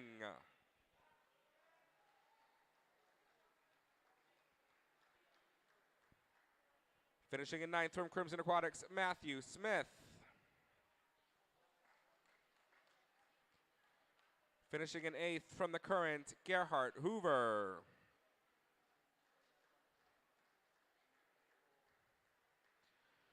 Finishing in 7th from Edge Swimming, Anderson McAnany. Finishing in 6th from Crimson Aquatics, Holden Brown. Finishing in 5th from Bluefish Swim Club, Braden Ando. Finishing in 4th from Bluefish Swim Club, Zach Parent. Finishing in 3rd from Gator Swim Club, George Groves. Your runner-up from Bluefish Swim Club, Alex Parent. And your boys 13-14 200-yard IM champ in a time of 1:55.57 from Charles River Aquatics, David Sapozinskov.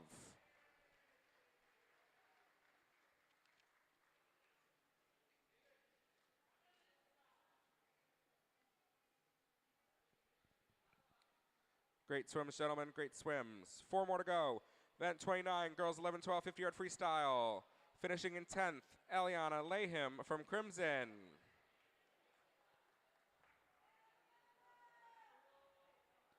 Finishing in 9th from Gator Swim Club, Grace Lunandelli.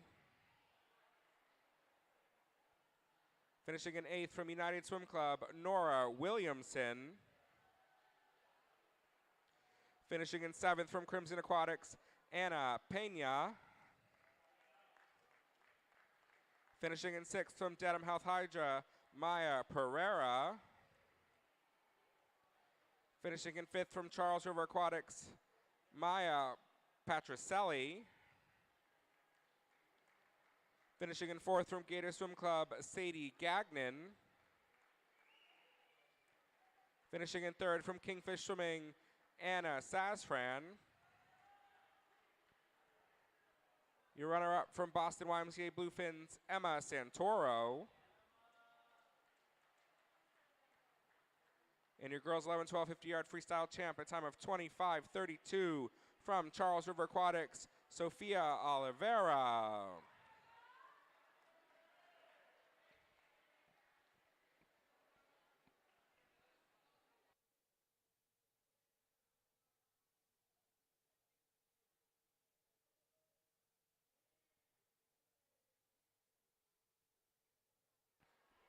Great swims, ladies, great swims. Presenting the awards for event 30, boys 11-12 50-yard freestyle.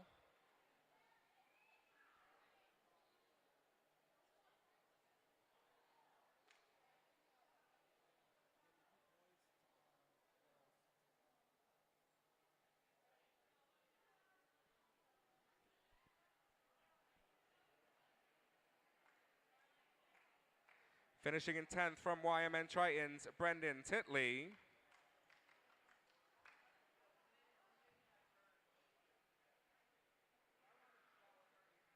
Finishing in 9th from YMCA of the North Shore Sharks, Noah Wilson.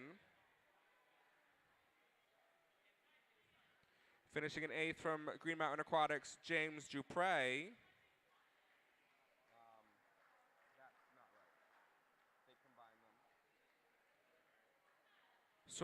Finishing 7th from Boston YMCA Bluefins, Malcolm Kelton. Finishing 6th from Executive Swim Club, Aiden Chapman.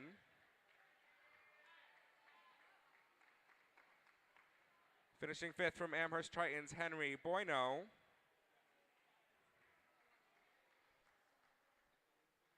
Finishing 4th from Executive Swim Club, Dylan Belair. Finishing 3rd from Anglerfish Aquatics, Leo Tran. Your runner-up from Edge Swim Club, Aiden Boyle. And your boys 11-12 50-yard freestyle champ at a time of 23:39 from Orca Aquatics, Avery Cover.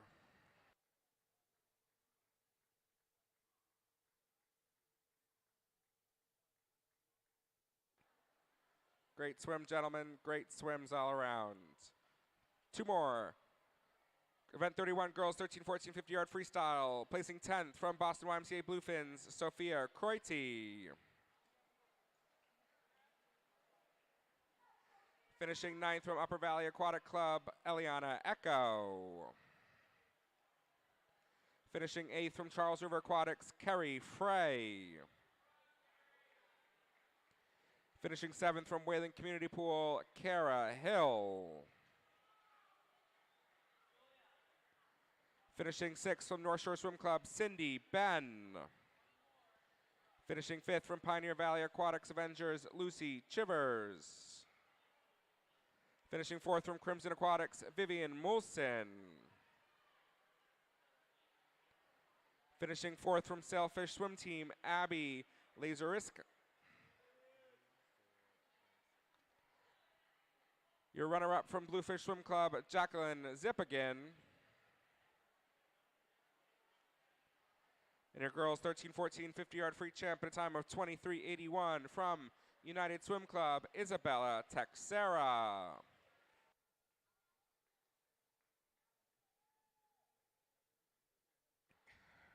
Great swims all around, girls.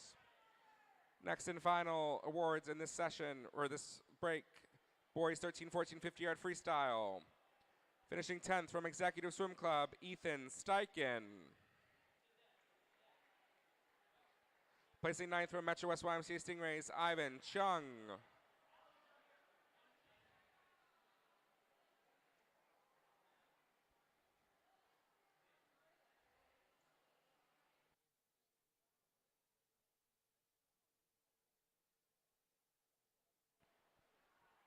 Placing 8th from Gator Swim Club, George Groves. Placing 7th from Crimson Aquatics, Holden Brown. Finishing 6th from Bluefish Swim Club, Evan Hong. Finishing 5th from Phoenix Swimming, Arbri Halaj. Finishing 4th from Crimson Aquatics, Lucas Nelson.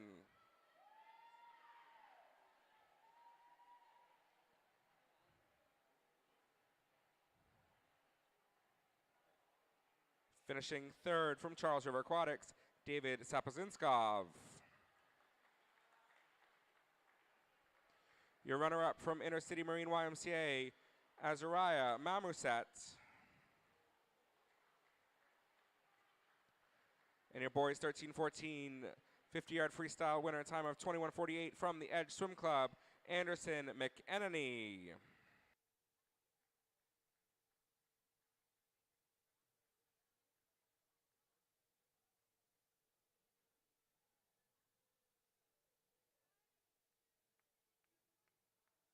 All right, so after a rather lengthy award ceremony, we will be coming back to action. I hope the girls 200 butterflyers warmed up a little more. Yes. Long time waiting there. There will be one heat. So one heat of the two fly. Swimming in lane Margot 10 from Levaik. Typhoons, Andrea Chi. In lane 1 from Bluefins, Julia Lambo. In lane 9 from Brunel Skater Swim Club, Grace Lunardelli. In lane 2 from Bluefish, Amy Chi. In lane 8 from Phoenix, Genesis Nunez. In lane 3 from WTST, Serenity Coleman. Lane 7 from Charles River Aquatics, Edie Gao. In lane 4 from Gator Swim Club, Sarah Zhang. Lane 6 from Bluefish. Okay, so somehow this was seated a little weird. There was one swimmer, but now she's Someone in. might not have shown up for finals, and they might have moved her in. Yes, so I think your lane graphics will be okay once we get started, folks. They're a little wonky at the start right now because that's what's showing. So we'll wait till we get started here. I think we'll have some good data, at least after the first turn. So Julia Lembo in 1, Amy Q in 2, Ali DeGray in 3, Sarah Zhang in 4, Margot Levaik in, actually no, it's Serenity Coleman in 5. So the heat sheet I have is not correct. Lembo in 1, Q in 2, Coleman in 3, Zhang in 4. I have Levaik in 5. They announced Coleman in 5. So we're just going to let things play out a little bit here.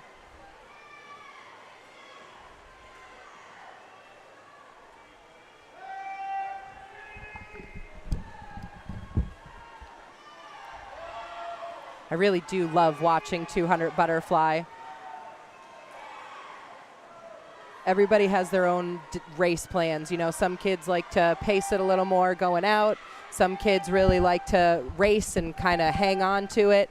My personal preference is to work the middle and, you know, hit that third 50 because that's always the weakest one.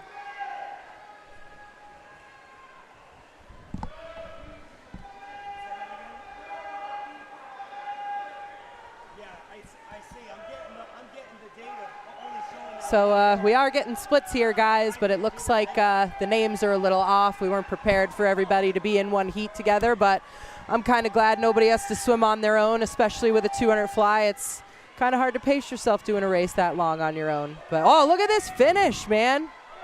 Or no, we're into the third 50 here.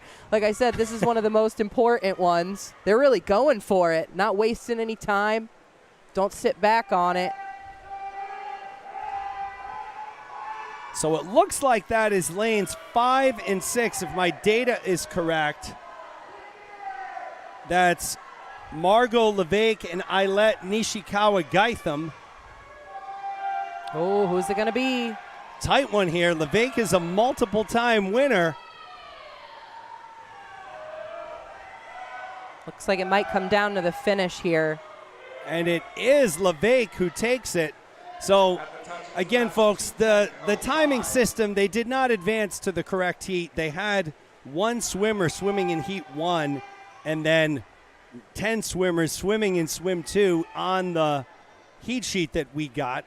So that put us in a little bit of a pickle here. It was Margot Levaik taking it. Looks like it was Ailette Nishikawa-Gaitham coming in second. So Levaik went 2:10.05, Nishikawa-Gaitham 2:10.90.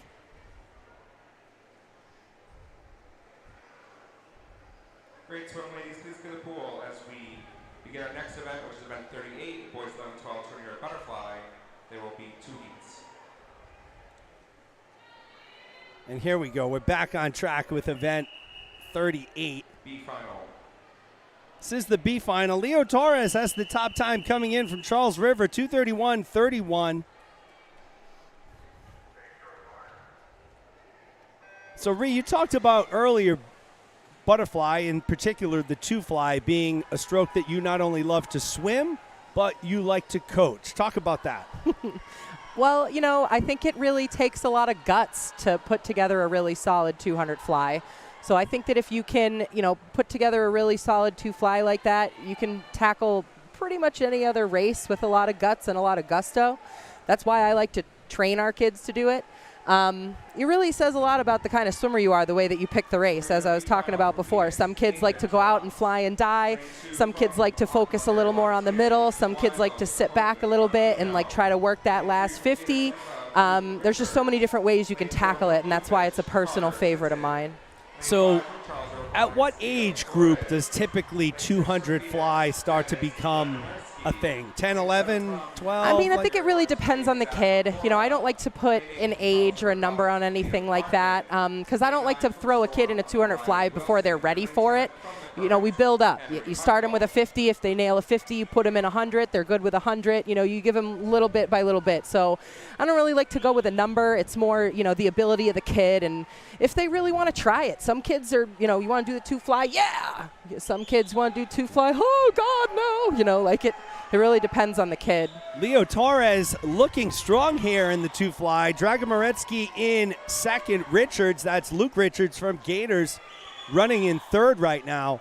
So Leo Torres came in with the top time. He went out in a 31.94. He's at a 109.91 at the halfway mark. He's coming in for that 150. Fatigue starts to set in right about now, right? Oh, yeah, I can feel this just watching it. At the 125, 150-yard mark. So close to the end, yet so far from the beginning. Probably like a little bit of life flashing before your eyes going on here in the last 50 of one of these. So let's see if Torres can hold on. Dragomoretsky is in lane 6. He's the next closest swimmer. Torres has got about 15 yards to hold on to.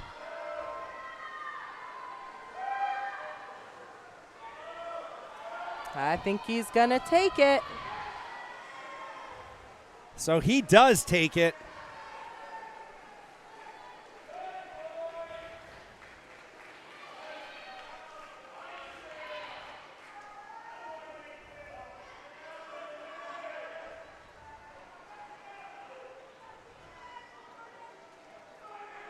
So Torres takes first, Dragomoretsky second. What a cool last name. It is. Reminds me of something out of Game of Thrones. It's a great last name, and he swam spectacularly as well. Lane 1 from Edge, Aiden Boyle. Lane 9 from Metro West, Abby Bengari. Lane 2 from Greenwood, Charlie Doobie. Lane 8 from Pioneer Valley, Eric Henderson. Lane 3 from Boston YMCA Bluefins, Alex Baroni. Lane 7 from Metro West, Brian Zhang. Lane 4 from Charles River, Derek Liu. Lane 6 from Green Mountain Aquatics, James Dupre.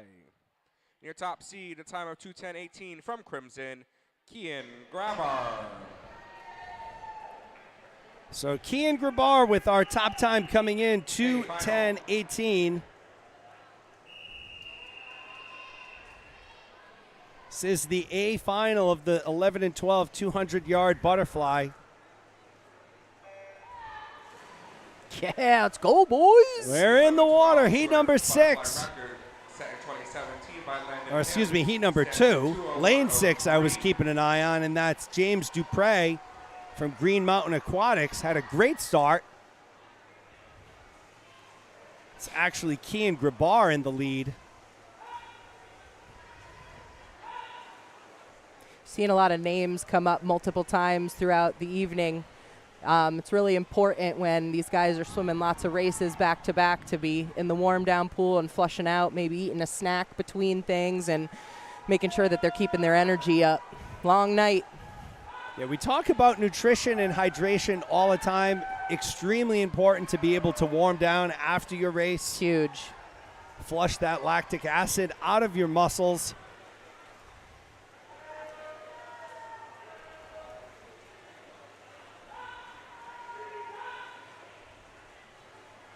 Strong at the midway.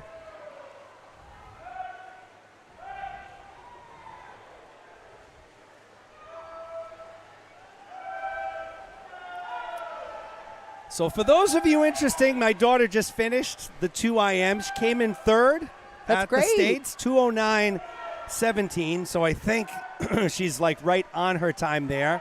Her teammate Jay Lapina came in second, so Seekonk goes 2 and 3. Nice.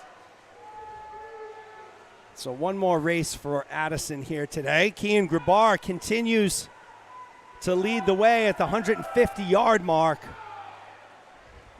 He's holding his stroke together really, really well for the last 50 of a 2 fly. Very strong. What's the first thing to go on the butterfly when fatigue sets in? Breathing timing. You know, kids want air. They kind of forget the legs a little bit, and they just want to pick their head up, and that's kind of the beginning of the end. But the timing right here is just still excellent. Very strong. So Grabar takes it 2:08.93.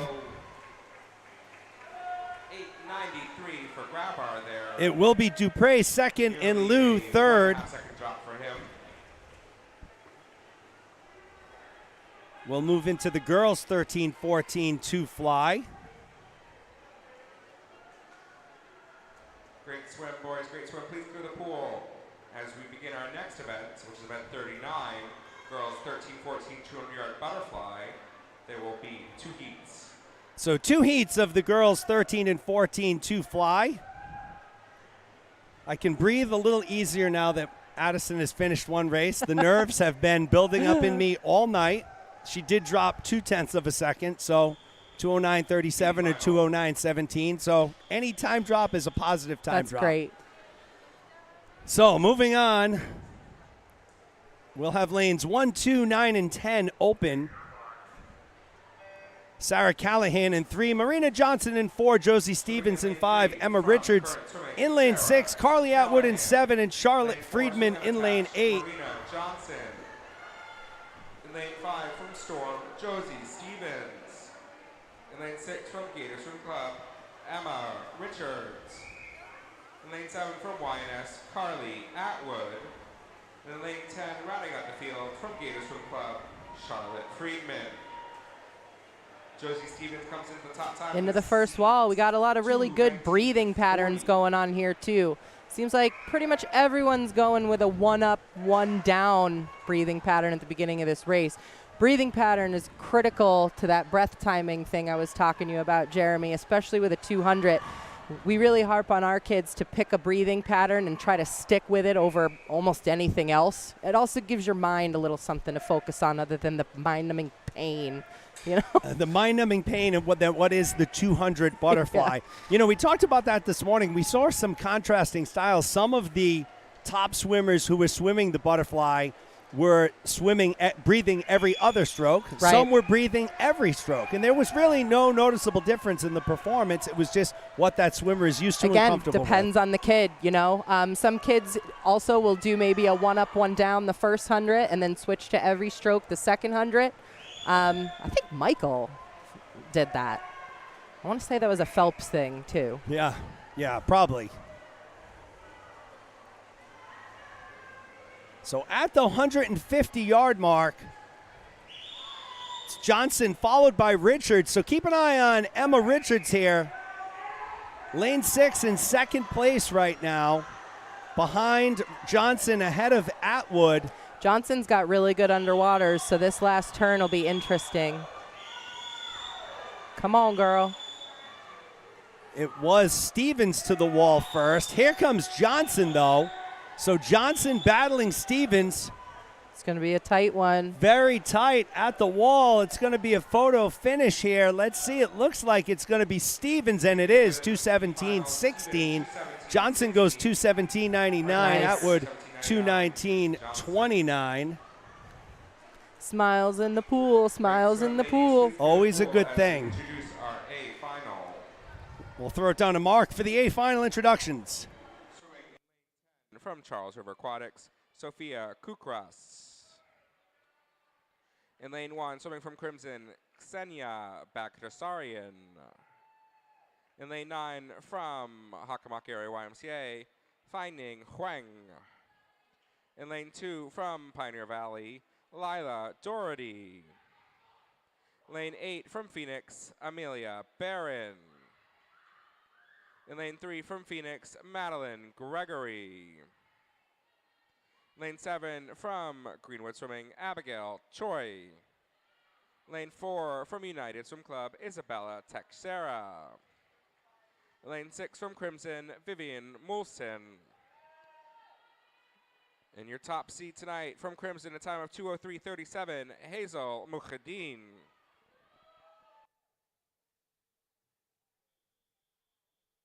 A final. And here we go, folks. This is the A final of the 13-14 200-yard butterfly.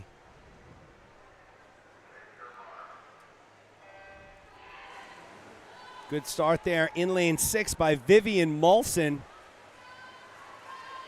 The girls' 13-14 New England record set back in 2012 by Ashley Swenson stands at 1:59.89.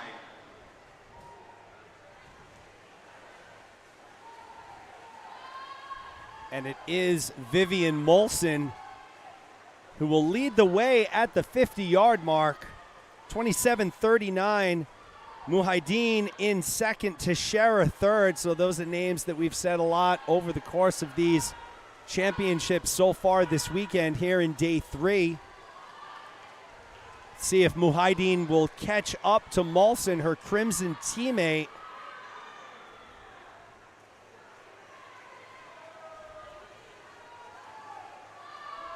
Mujahideen is sticking right with her, so she's right in her hip pocket right now, trailing by 0.6 of a second, so she's within striking distance.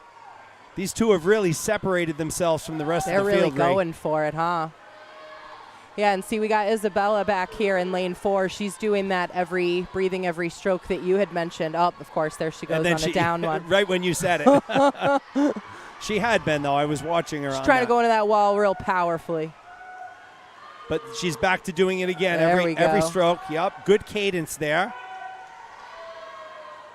So final 50 shaping up to be a good race. This is great. Yeah, between Vivian Moulson and Hazel Mujahideen. You have to wonder, too, like if these girls train together a lot, I'm sure they've, cranked out a bunch of fly sets next to each other and have raced each other countless times in a practice. So this is pretty cool.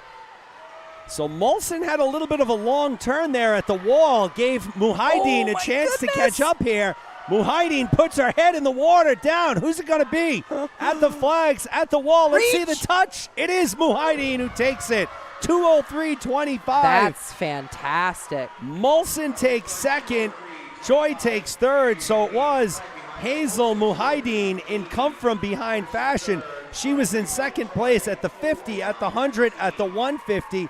She goes a 31.7 to close it out. 2:03.25 for Mujahideen. Very impressive swims, going out in under a minute for that 100 split. Being able to hold it like that coming home is impressive. Lots of hard work to be able to do something like that. So congratulations to Hazel Mujahideen. We'll move into the boys' 13-14 200 fly.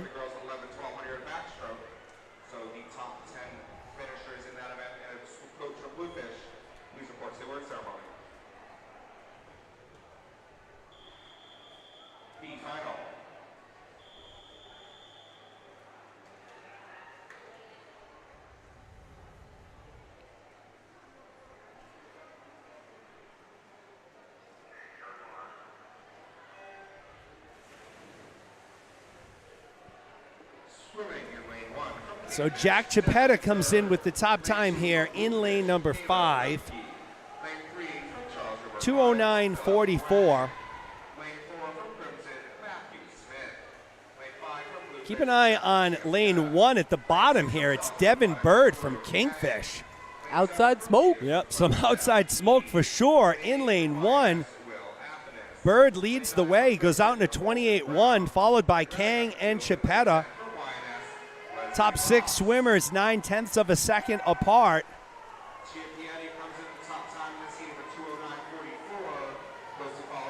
I mean, the bird is the word. The bird is the word, and the bird is leading still out of lane 1 at the bottom of your screen. Here comes Chapetta. Here comes Arun Kang as well.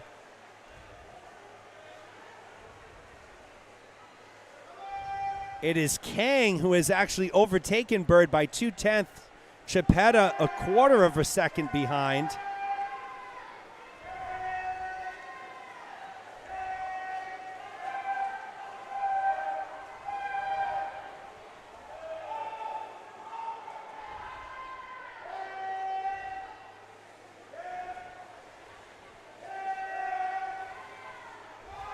Got a strong showing here in the middle now. That's Chapetta and Kang. Chapetta in the lead over Kang and Smith by 4/10 of a second. So lanes 4, 5, and 6 is where the race is going to be decided here, folks, as they hit the final wall, making the turn for home. It is Jack Chapetta leading the way, followed by Matthew Smith from Crimson. They are stroke for stroke in a battle here. Smith has to make up a little bit of ground. He's fighting hard coming home. Here comes Chapetta at the flags and the wall. It will be Chapetta, 2:06.47. Smith goes at 2:06.65. Kang takes third at 2:09.46. So congratulations to Jack Chapetta. We'll go down to our public address announcer for our A finalists. Upper Valley Aquatic Club, Hugh Hawkins. In lane 1 from Executive Swim Club, Will Ertman. Lane 9 from Bluefish, Eric Nee. Lane 2 from Bluefish, Chris Zhang. Lane 8 from Bluefish, Evan Hong. Lane 3 from Phoenix, Arbry Halaj. In lane 7 from Bluefish, Ben LaTorrell. Lane 4 from Bluefish, Braden Ando.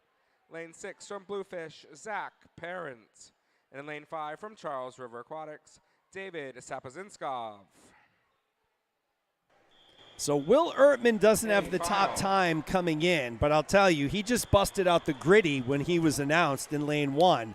So I'm pretty excited for Ertman. Let's see what he can do here. We got a lot of Bluefish swimmers in this heat. Yes.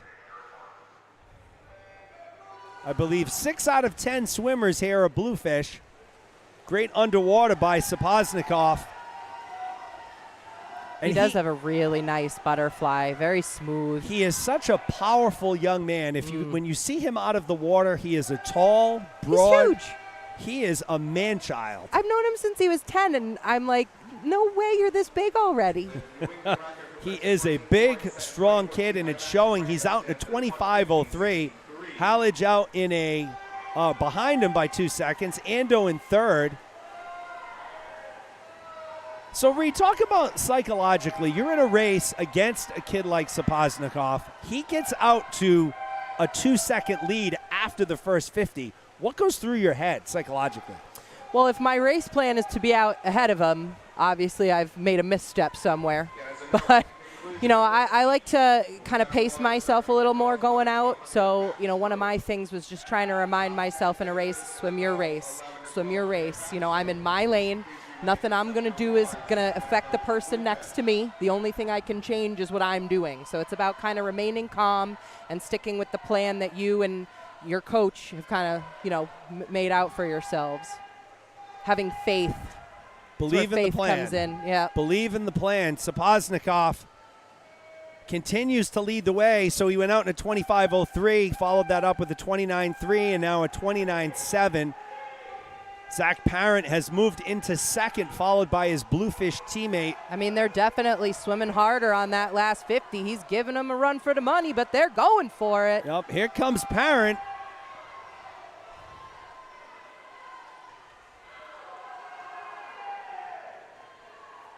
But it will be Sapoznikov who takes it, 155.06. It's impressive. So he's 6/100ths off his time from this morning. Still good for first. Zach Parent takes second. Braden Ando takes third. So Bluefish goes 2 and 3. But it is Sapoznikov from Charles River Aquatics who takes the 13-14 200 fly. And we'll go down to our public address announcer for awards. The top 10 girls in that event and a coach from Bluefish to present the awards.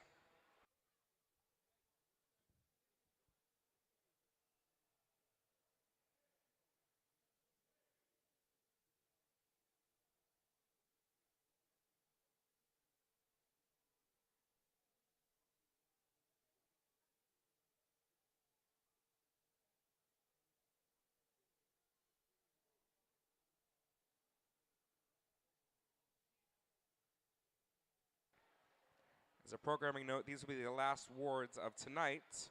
We'll present the 50 breaststroke and the 500 freestyle tomorrow.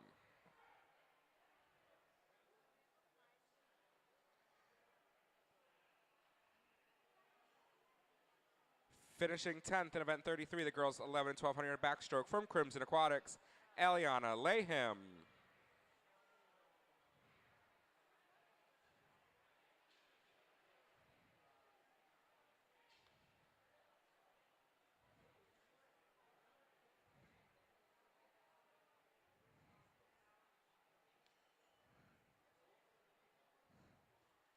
Finishing 9th from Kingfish Swimming, Raina Wu. Finishing 8th from the Current, Annabelle Hoover. Finishing 7th from United Swim Club, Nora Williamson. Finishing 6th from Charles River Aquatics, Rafaela Andretta. Finishing 5th from Bluefish Swim Club, Erin Kelly. Finishing 4th from Crimson Aquatics, Rosie Pan. Finishing 3rd from Boston YMCA Bluefins, Emma Santoro. Your runner-up from Bluefish, Amy Chi. And your 11 and 12 girls 100-yard backstroke winner time of 101.33 from Bluefish, Leah Walden.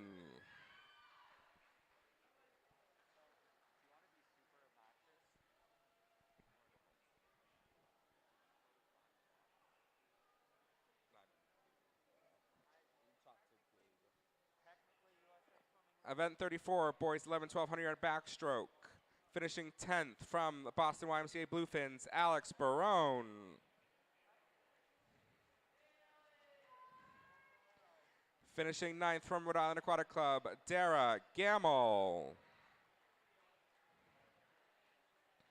Finishing 8th from Y of the North Shore, Porter Mulgrew. Finishing 7th from Crimson Aquatics, Max Schertzman. Finishing 6th from Cape Cod Swim Club, Dylan Coyle. Finishing 5th from the Current, William Wu. Finishing 4th from Greenwood Swimming, Chris XU.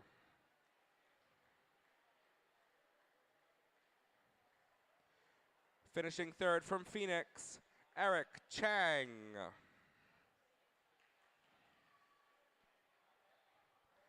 Finishing 2nd from Crimson, Kian Grabar. And your boys 11, 12, 100-yard backstroke champ from Anglerfish Aquatics, time of 57.57, Jonathan Fiel Hockey.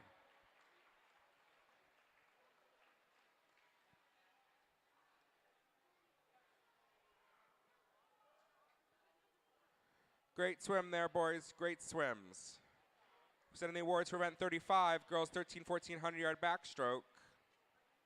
Placing 10th from Charles River Aquatics, Mahika Chopra. Finishing 9th from Boston YMCA Bluefins, Sophia Croity.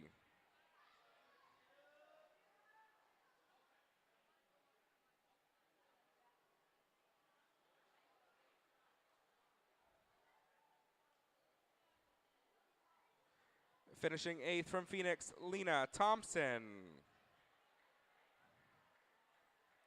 Finishing 7th from Crimson, Addison Fueling.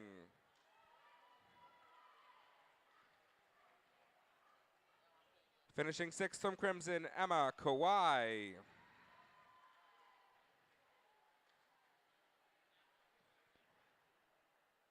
Finishing 5th from Gator Swim Club, Aya Hassani.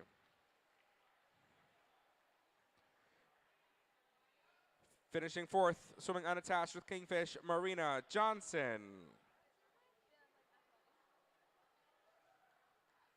Finishing 3rd from Crimson, Sophie Weingarten. Finishing 2nd, her teammate from Crimson, Sarah Rapucci.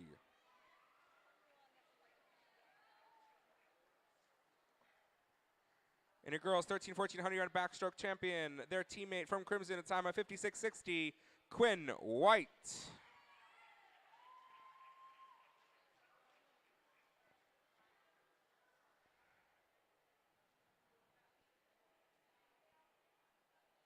Great swim, ladies, great swims. Presenting the awards for event 36, boys 13, 1400 yard backstroke.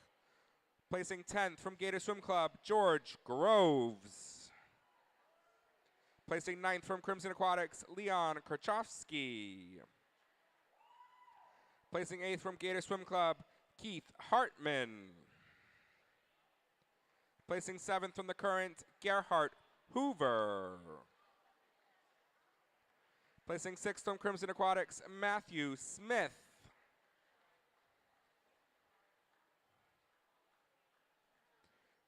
Placing 5th from Crimson Aquatics, Jonah Nathanson.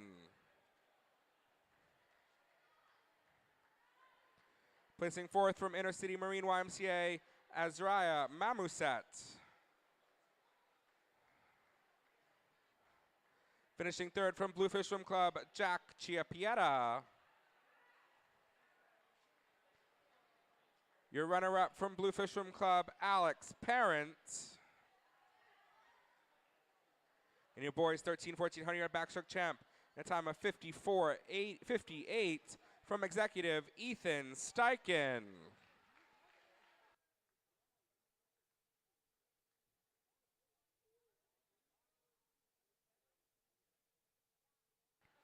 Great swim there, gentlemen. The awards for event 37, girls 11 to 12, 200-yard butterfly. Placing 10th from Webb's Tornadoes, Serenity Coleman.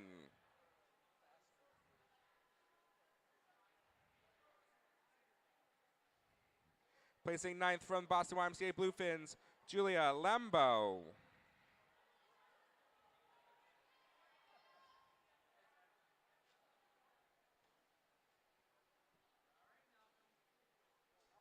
Placing 8th from Mace Typhoons, Andrea Chi.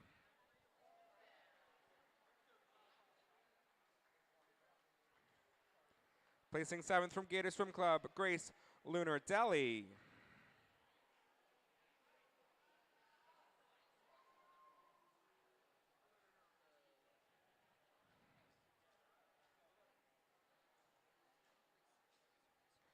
Placing 6th from Phoenix Swim Club, Genesis Nunez.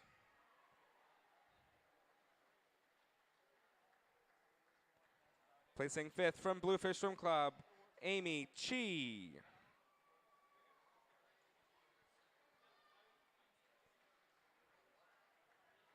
Placing 4th from Charles River Aquatics, Evie Gao.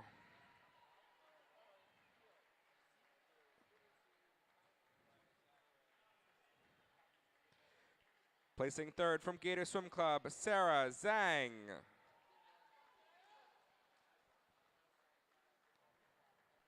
Placing 2nd from Bluefish Swim Club, Islet Nishikawa Gaitham.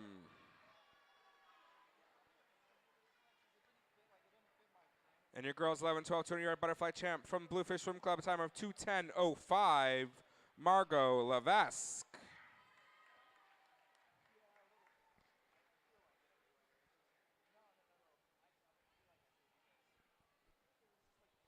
Great swim there, girls, great swims. 3 more to go. Presenting awards for event 38, boys 11-12 200-yard butterfly. In 10th from Phoenix, Jacob Schneider.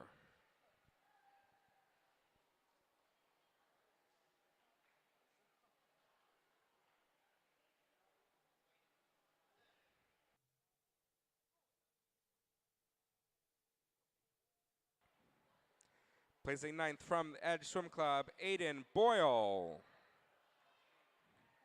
Placing 8th from Metro West YMCA Stingrays, Abby Bangari. Placing 7th from Pioneer Valley Aquatics Avengers, Eric Henderson. Finishing 6th from Greenwood Swimming, Charlie Doobie.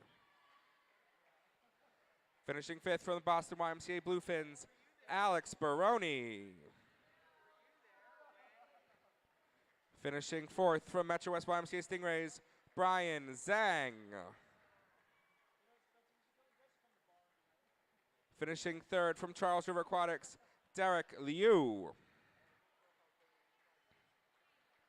Finishing 2nd from Green Mountain Aquatics, James Dupre. Near boys 11-12 200-yard butterfly champ at a time of 2:08.93 from Crimson, Kian Grabar.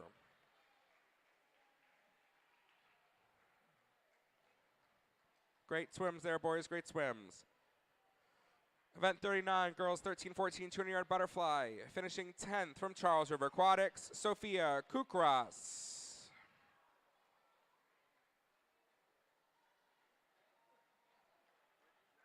Finishing 9th from Hockomock Area YMCA, Finding Huang. Finishing 8th from Crimson Aquatics, Ksenia Baghart-Sanrin.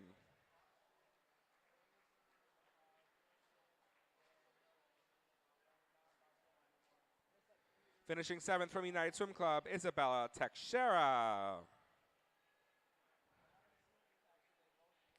Finishing 6th from Pioneer Valley Aquatic Avengers, Lila Doherty.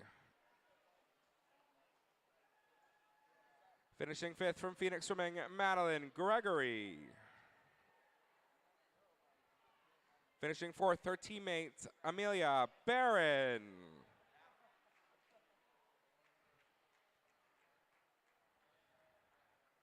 Finishing 3rd from Greenwood Swimming, Abigail Choi.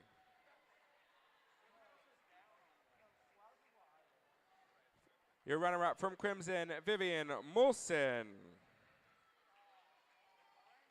And your girls 13-14 200-yard butterfly champ at a time of 2:03.25, Hazel Mujahideen.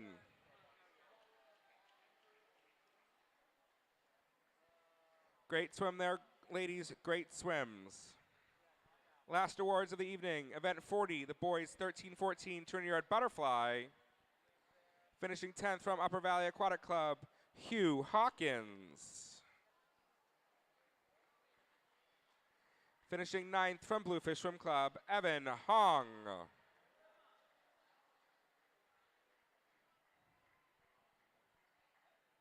Finishing 8th from Executive Swim Club, Will Ertman. Finishing 7th from Bluefish, Chris Zhang. Finishing 6th from Bluefish, Eric Nee.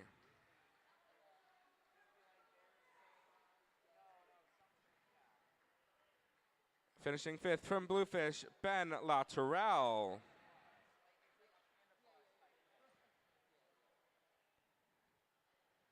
Finishing 4th from Phoenix Swimming, Arabri Halaj.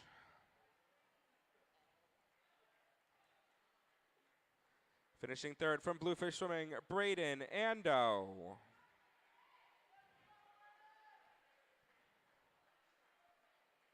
Your runner-up from Bluefish Swimming, Zach Parent.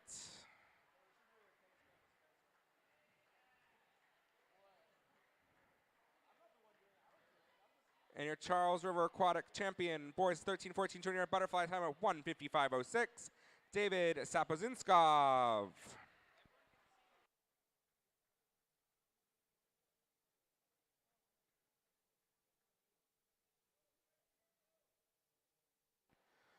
Great swims all around, gentlemen. Great swims. We're going to resume with event 41, girls 11 to 12, 50-yard breaststroke. All right, so we're done with awards. We're moving back into the program. It's the girls 11 and 12, 50-yard breaststroke. We got really two more events left, 50 breast and the 500 free. Two events that couldn't be any more different from one another. It couldn't be. You said that perfectly right. Here are your lane assignments. A little late there, so I'll give you the rundown. Annabelle Hoover in lane 1, Grace Howe in 2, Lucy Tyrell in lane 3, Sherry Yee in lane 4, Izzy Gilbert in 5, Helen Liu in 6, Tamsin Burden in lane 7, Rafaela Andretta in lane 8, Amelia Byrne in lane 9, and Serena Liu in lane 10. As I mentioned, Izzy Gilbert comes in with the top time, 35:48. So Ree, you can answer this question over a couple of races, but it's just sprinting, right? 50 breast, sprinting it out. And you know, your 50 breaststroke stroke is going to look and feel totally different from your 100 or 200 breaststroke stroke. And we see Izzy Gilbert takes it. Sherry Yee takes second. It's Helen Liu taking third. We'll move right into the A final for the 11 and 12. This is a quick event. The 13 and 14s don't swim this event. So we'll move right in to the A final and then the boys 11-12. Also, while I have a second, I wanted to give a shout out to a couple of area New England swimmers who performed admirably today in the MIAA Division I championships. First off is Zuri Ferguson, who I see sitting in the stands over there today. So she's a standout on the freshman on the Attleboro High School team. She went a 54:10 en route to winning the 100 back.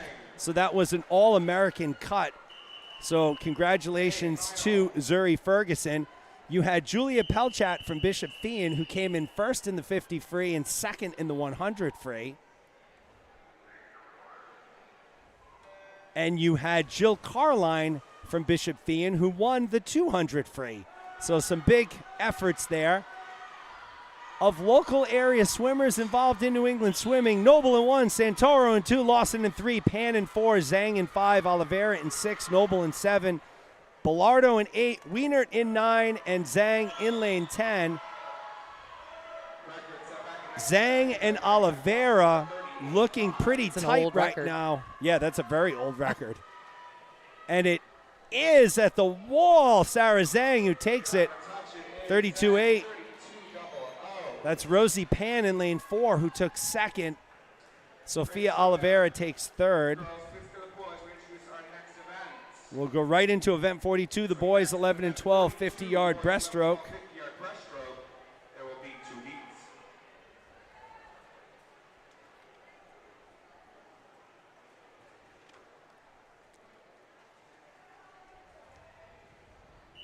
This is the B final. Top time belongs to Zach Gao in lane 5, 34.91 this morning.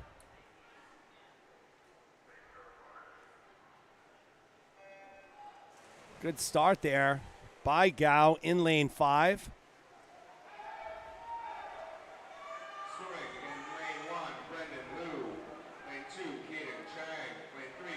Really hard to separate yourself in a 50 breast, like to get big distance. It is. And it's always so interesting to see all the different types of breaststroke people choose to do when it's just a dead sprint like this. Right. So Zach Gao looking strong in lane 5, getting to the wall. Getting that turnover in there. And he gets it. Zach Gao takes it 34.53. Whitman takes second, Kelton third. We'll move into our A final. 10 from Kingfish, Ben Rainey. In lane 1 from Dedham Health Hydra, Sebastian Tran Pham. Lane 9 from Gator Swim Club, Ben Cox. In lane 2 from Bluefish, Chris Constance. In lane 8 from Greenfin Aquatics, Brian Zhu. In lane 3 from Bay Rock Falgura. In lane 7 from North Shore Swim Club, Cesar Soses Martinez. In lane 4 from Phoenix, Jacob Schneider. Lane 6 from Amherst Tritons, Henry Bueno. In lane 5, your top seed from Orca Aquatics, in time of 30.04, Avery Cover. Stroke. A final. So this will be a good one. Avery Cover with your top time, 30.04. Let's see if he can break 30. Tranfam in 1, Cotton is in 2, Rock Falagara in 3, Jacob Schneider in 4, Cover in 5, Bueno in 6, Sosa Martinez in 7, Zhu in 8, Cox in 9, Ranny in lane 10. That's speed. That's speed. So look at this matchup between Cover and Bueno, lanes 5 and 6. Look at that tempo. Holy smokes. And it is Avery Cover, despite Bueno's best efforts. I think it's going to be Cover, and it is. 30.03. Wow. So he goes to 30.04 this morning. He goes to 30.03 tonight. Bueno takes second in a very respectable 30.33. Third place goes to Sosa Martinez, 32.86. So we're moving into our final event of the night, folks. This is event 43. It's the girls 13-14 500 free. Two heats here on the girls' side. Audrey Cook in lane 3, Abigail Choi in lane 4, Abby Lazorasak in 5, Kelly Uribe in 6, and Lydia Kraft in lane 7.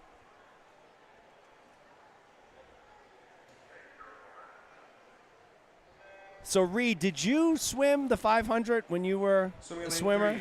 I did. I did swim the 500 a couple times. My coach was a big believer in training up for the event you were going to swim. So because I was a 200 freestyler, we did a lot of, short course 500s, long course 400s. He made me do a lot of the distance stuff. So hated it then. Appreciate it now. Right. So what was your strategy in the 500? How did you break it down? Did you break it down in segments? What was your typical race strategy in the 500? So my favorite way to do it is, the first 100, kind of just ride the adrenaline a little bit. Don't overswim the first 100, but we don't want to go out slow or steady. I hate words like that. It's a race. We never want to be going slow at any point in our races.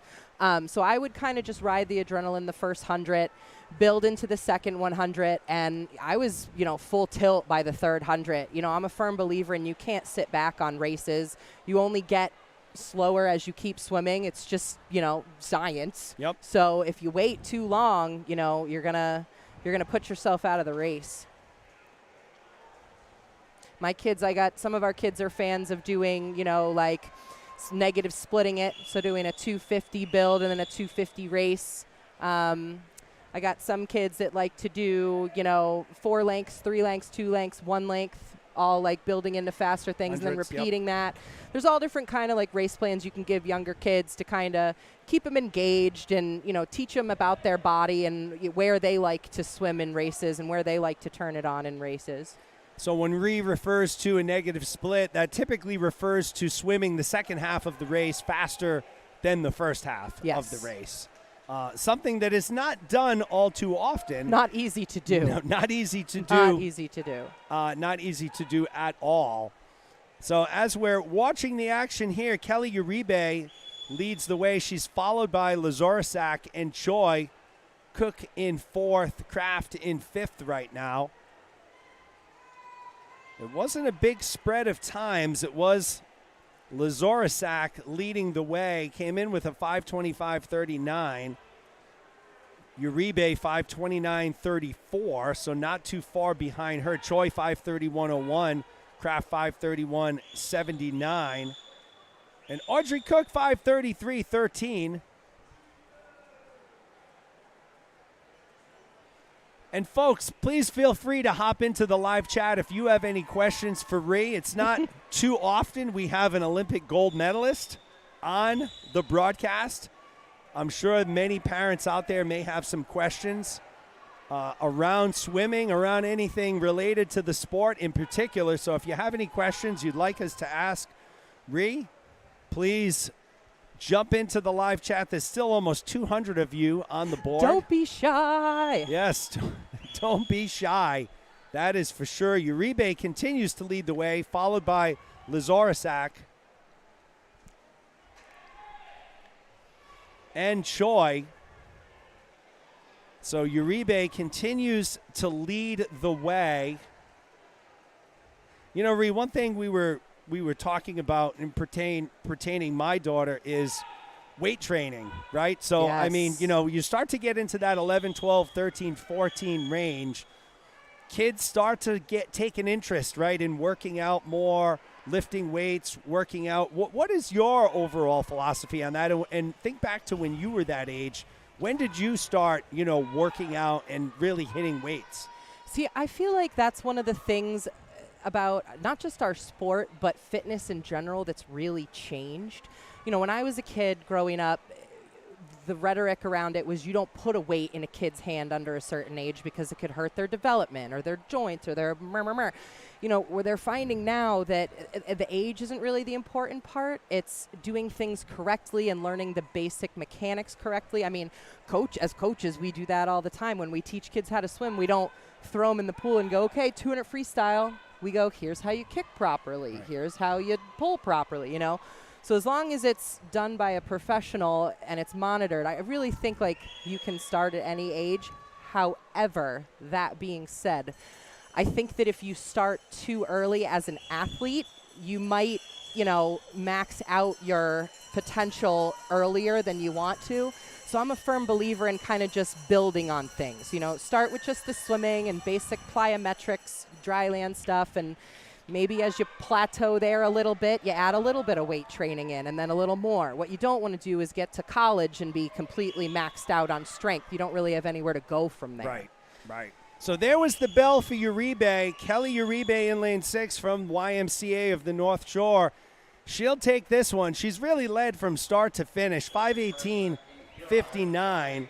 So she drops 11 seconds off of her time from this morning. Choi takes second. Lazorisak takes third. Cook fourth. Kraft takes fifth. It's a big drop from this morning. It is. So here are our A finalists. Sarah Rapucci. In lane 1 from Crimson, Emma Kawai. In lane 9 from Bluefish, Jacqueline Zippigan. Lane 2 from Boston Bluefins, Amelia Deutsch. Lane 8 from Gator Swim Club, Aya Hassani. In lane 3 from Crimson, Jane Wheeler. Lane 7 from Crimson, Vivian Moulson. In lane 4 from Crimson, Quinn White. Lane 6 from Bluefish, Megan Kelly. Your top seed tonight in time of 4:59.43 from Crimson, Hazel Mujahideen. A final. Okay, here's our A final. Lots of Crimson swimmers in this heat. Lots of Crimson swimmers. 6 out of 10. It's like that Bluefish butterfly heat. And coincidentally, it was not a Bluefish swimmer that won. It was David Savaznikov from go. Charles River. So anybody's game. All you need is a lane. That's a good. I haven't heard that one, Ree. I've heard a lot of them. I haven't heard that one yet. I like it. Quinn White in the lead. She has a lane. It's lane 4. She's leading the way early on here in the 500. So we were talking about fitness.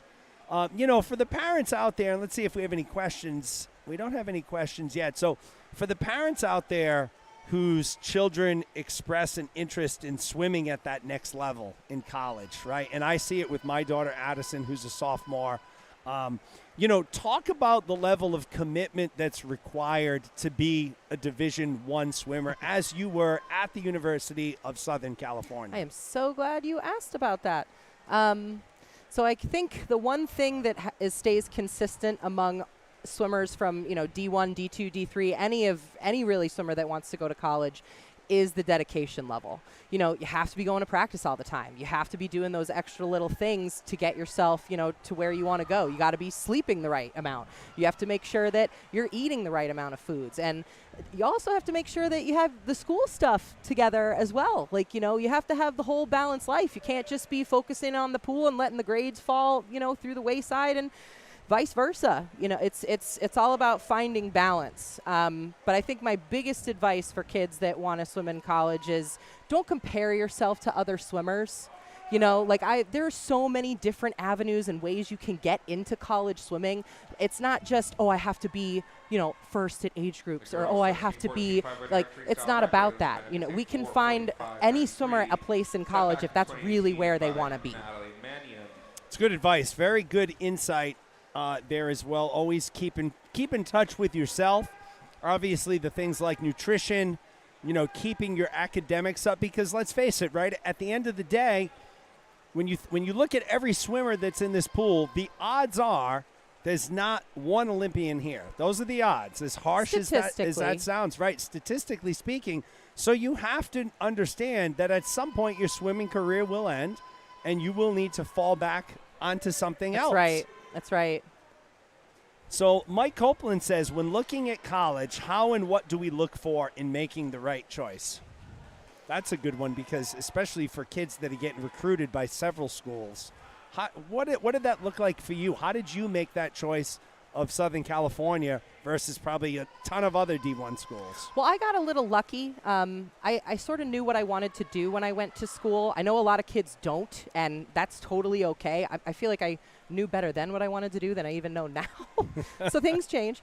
But for me, you know, because I knew what I wanted to do, I looked around at the schools that offered the best choices in that particular field. So I wanted to be an actress. I wanted to, you know, be a TV personality. So, you know, LA, Hollywood, that's where you want to go. And it was awesome that the school was one of the top 10 in the country. So it was just like a good fit for me. But I would say that the academics are probably the more important part, because that's what you walk out the door with. And then really talk to the coach and talk to the teammates, probably even more so than the coach, because if you don't mesh with those kids, if you don't feel that good vibe with those kids, a lot of the other stuff really isn't going to matter. So, like, you know, maybe you're the fastest kid on that team. Who cares? If you get along with the kids and you get along with the coach, you can continue to be the fastest kid. You don't necessarily need to have competition to, you know, and the other way around too. If you're one of the slowest, but you have great chemistry with the kids, and like, that's the place for you, you know? So that's my advice. No, that's fantastic advice for sure. But academics should come first. Because like you said, swimming one day will end for us all. Swimming will go away at some point. So Adam Wienert, he's one of our Gator parents, asks, how many colleges were offering you scholarships? Oh, geez. Outside of the Ivy Leagues, I probably could have gone anywhere that I wanted to on a full ride. It's pretty. Yeah. That's pretty sick. Like, that is absolutely amazing when you think about it. Let's get back to the race quick. We'll circle back on this. That's Hazel Muhaideen leading the way in lane 5. So she's been in the lead since the 400-yard mark. Really starting to pull away from Quinn White. She pulled away from Megan Kelly. So it will be Hazel Muhaideen. Strong legs into that wall, girl. Good kicking. Muhaideen takes it 458.78. Nice. 501.19, 502.76 for Kelly, 501.19 for White. This will take us to our boys. We're going to continue that conversation through our final 2 heats there around. So basically any college outside of the Ivy Leagues, you could have went there. Yeah, but when I graduated my senior year, I was the only one in that class year to be on the Olympic team. So. Wow. That is fantastic. There were some that were younger than me, but they weren't being recruited that year. William Hoover asks, do you suggest bands over weights for strength building? At this age, at a younger age, yeah, I would definitely do bands over weights just to start out, just so you get the basic mechanics down and you kind of feel your body patterns and how, you know, you move with a lot less weight. That would be a good place to start. just like anything else, right? You want to build up. You want to get comfortably mechanically and using the right technique with the bands first before you graduate, so to speak. Got to walk before you can crawl. Absolutely. Or no, got to crawl before you can walk. Yeah, I Ray, said that backwards. you went backwards there. We went backwards there. Adam Wienert also asked, did you see a different vibe with the teams you were considering, and was that a major consideration for you? So when you went on recruiting visits and when you got to know girls on different teams, how was the vibe? Did you ever go into a recruiting visit where you may have thought this was the school you were going to go to, and then it just didn't vibe? Yeah, I mean, everybody's on, their best behavior or putting on a show when you're there as a recruit. So, I got along with every team that I visited. But I think for me what really made the difference was I felt more at home with the girls at USC. Like the activities we did on my recruit trip were a little more intimate. Like, we would just go to like one of the girls' houses and like make lunch together or things like that. So instead of taking me to these like restaurants or big parties, cool parties, and stuff, they focused a lot more on like having me get to know the kids in the short amount of time. So that was really what made the difference to me. It just seemed like they took, a consideration to be like, let's make this person really feel comfortable and welcome, That's big. That's obviously big. Like you said, you can be the fastest swimmer on the team, but if you're not meshing with your team, if you're not meshing with your coach, at some point that breaking point is going to come, right? And it's going to affect you either academically in the classroom, it's going to affect you in the pool, it's going to affect your social life. There's a lot of things that are going to be impacted by that. So you definitely want to go. And another thing you have to remember, and I think you can probably speak to this, is, what may be a good school fit for me may not be a good school fit for you. You're my best friend, and we swim the same events, and we're same personalities. But that doesn't mean that our schools that we want to go to are going to be the same best fit and for us. Some kids, like I've known kids that the first 2 years of school, school A was a good fit for them, and then they decided the second 2 years school B was going to be a better fit. So they transferred, and there's no shame in that either. Right. There's, if you move on and something feels better that's different, try something different. Eddie Barnes from Executive Swim Club in lane 7 is leading the way back in the pool action. It's Jackson White in second, Gerhard Hoover in third. So Barnes has a 3-second lead on White, 3.5 seconds on Hoover. Looking exceptionally strong here in lane 7. So he went out in a 26-1. Very good kick for the middle of a race up there in lane 7. Holy smokes. Still maintaining that kick, seeing that white water churn up behind. I think that's one of the things that you tend to see in a 500. Sometimes kids get a little robotic with their arms and with their pull, and they forget to kick, or it's at every third stroke kick or something along those lines. No, this is very consistent, very smooth. Eddie Barnes, a very consistent kick here at the top of the screen. Let's see any other questions. Did you ever feel a struggle between academics and swimming yourself? All the time. It was exceptionally hard in high school, my junior and senior years. Junior year, I went to World Championships that summer, and then senior year was the Olympics that summer. So I was very fortunate, though. I had very understanding teachers and a very understanding principal that would allow me to take work with me when I had to travel, that would let me make up tests when I probably otherwise shouldn't have. But, it wasn't like I was a kid that was going out and just missing school to be, like a ding-dong. Yep. They knew that my goal was a really, really big one. And I definitely couldn't have done it without support from my teachers. So, one of the huge things that the coach at college will teach you when you first get there is every professor you have, you should walk up to them first day of class, introduce yourself and say, I'm on the swim team. We travel sometimes, but I'll be communicative with you about when I'm going to be out. And, teachers have a lot of respect for that. And if you can create that relationship with the teacher, you're going to be a lot better off than if you just, keep silent and try to make it work on your own. So you need a lot of help. You do. How about something like overcoming adversity, right? When you talk about swimming, you have to have short-term memory, right? So you may have four events in a meet that day. You may go out your first event and you may add 5 seconds. I've always been among the thinking that you got to put that behind you right away. Absolutely. Throw that race away. Focus on your next races coming up. Talk about how, and actually we'll save that for the last heat. This is the bell lap. Barnes leading the way, followed by White. Still with that kick, man. He's keeping it strong. Wesley Ross in third place from Look at him YNS. go! He is churning water. He's looking for some great time here. That is Eddie Barnes from Executive Swim Club. He will take it 4:58.73, so he was probably shooting to get under 5 minutes. Oh, look at how happy he is. That's so great. So he went 5:11 this morning. So from a 5:11 to a 4:58. Good for him. White takes second. Ross takes third. So, folks, this will be our final event of the evening, the A final. We'll be back tomorrow morning for prelims. Let me just check on that time for you. I believe it's the same as this morning, but I'll double check on that.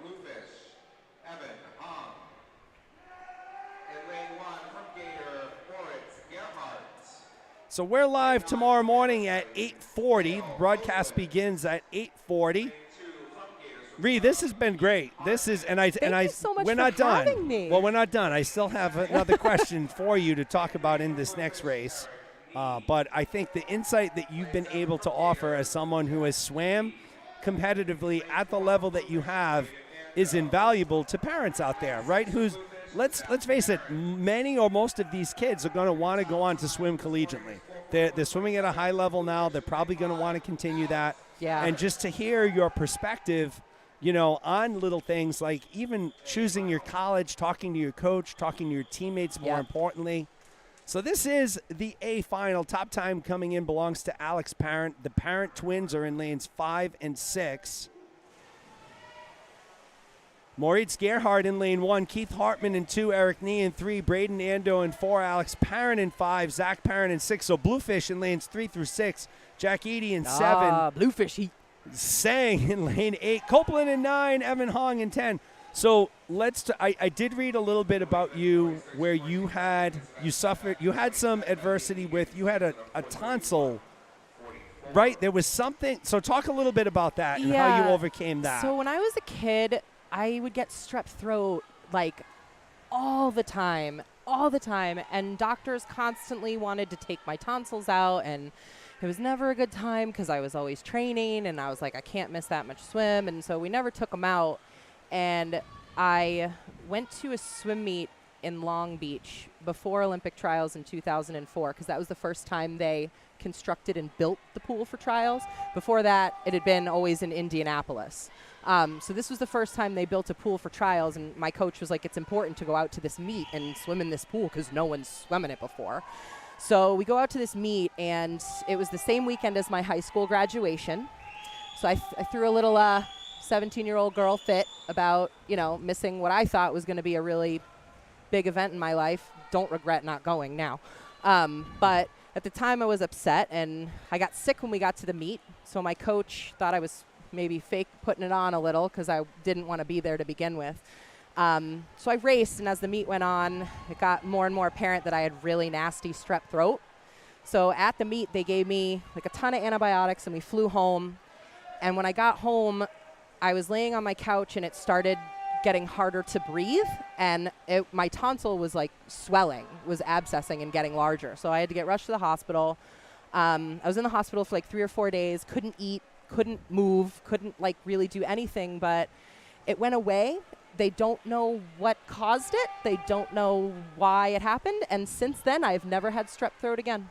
So how did that impact your training during that period of time? I mean, it was 2 weeks before Olympic trials, so we were terrified. And I thank God every day that I had the coach that I did, and I had the relationship with him that I had, because he was my rock, and he was like, you've been training for this for 5 years. 3 days is not going to derail 5 years of work if you don't let it, So he was everything, when all that stuff was going on. And I've swam with him since I was 10, so I had the same coach forever, and I think that's why we had such a good relationship with each other.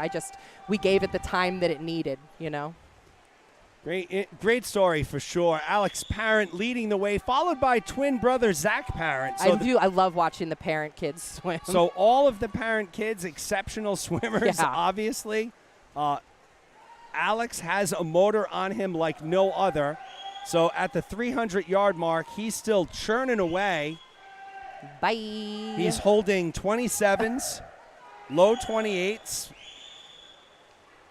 So Alex Parent followed by brother Zach leading the way.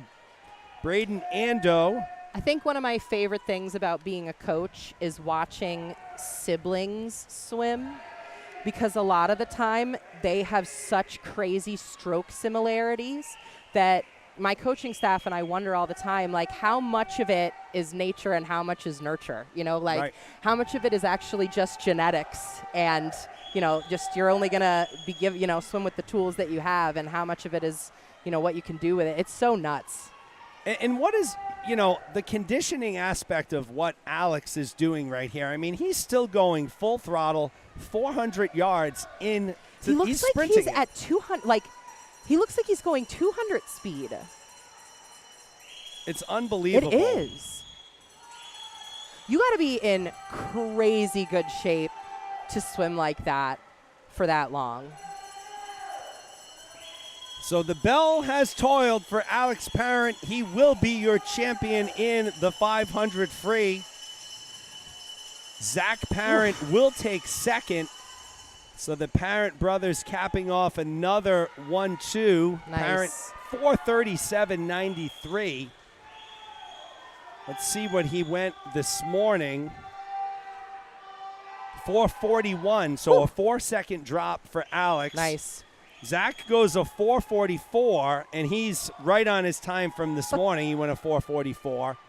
And it's their teammate Braden Ando in third. Eric Nee is in fourth. So, Ree, it was a pleasure having you on the broadcast tonight. Yeah, thank you so much for having me. This was so much fun. Awesome insight. Would love to have you join us again at a future meet. This has been fantastic. Yeah, thank you. The insight and all of the stuff that you've been able to bring. It's cleaning up stupid stuff here. And there's the spam. Yes. There we go. We're hiding that. So, folks, appreciate you all taking the time to join us tonight. We'll be back tomorrow morning at 8:40. That's broadcast time, 8:40 for the final day of preliminaries. Once again, on behalf of Reed Jeffrey and Avery Abreu, who monitored and took care of the cameras tonight, I am Jeremy Abreu. We will see you tomorrow morning. Have a great night.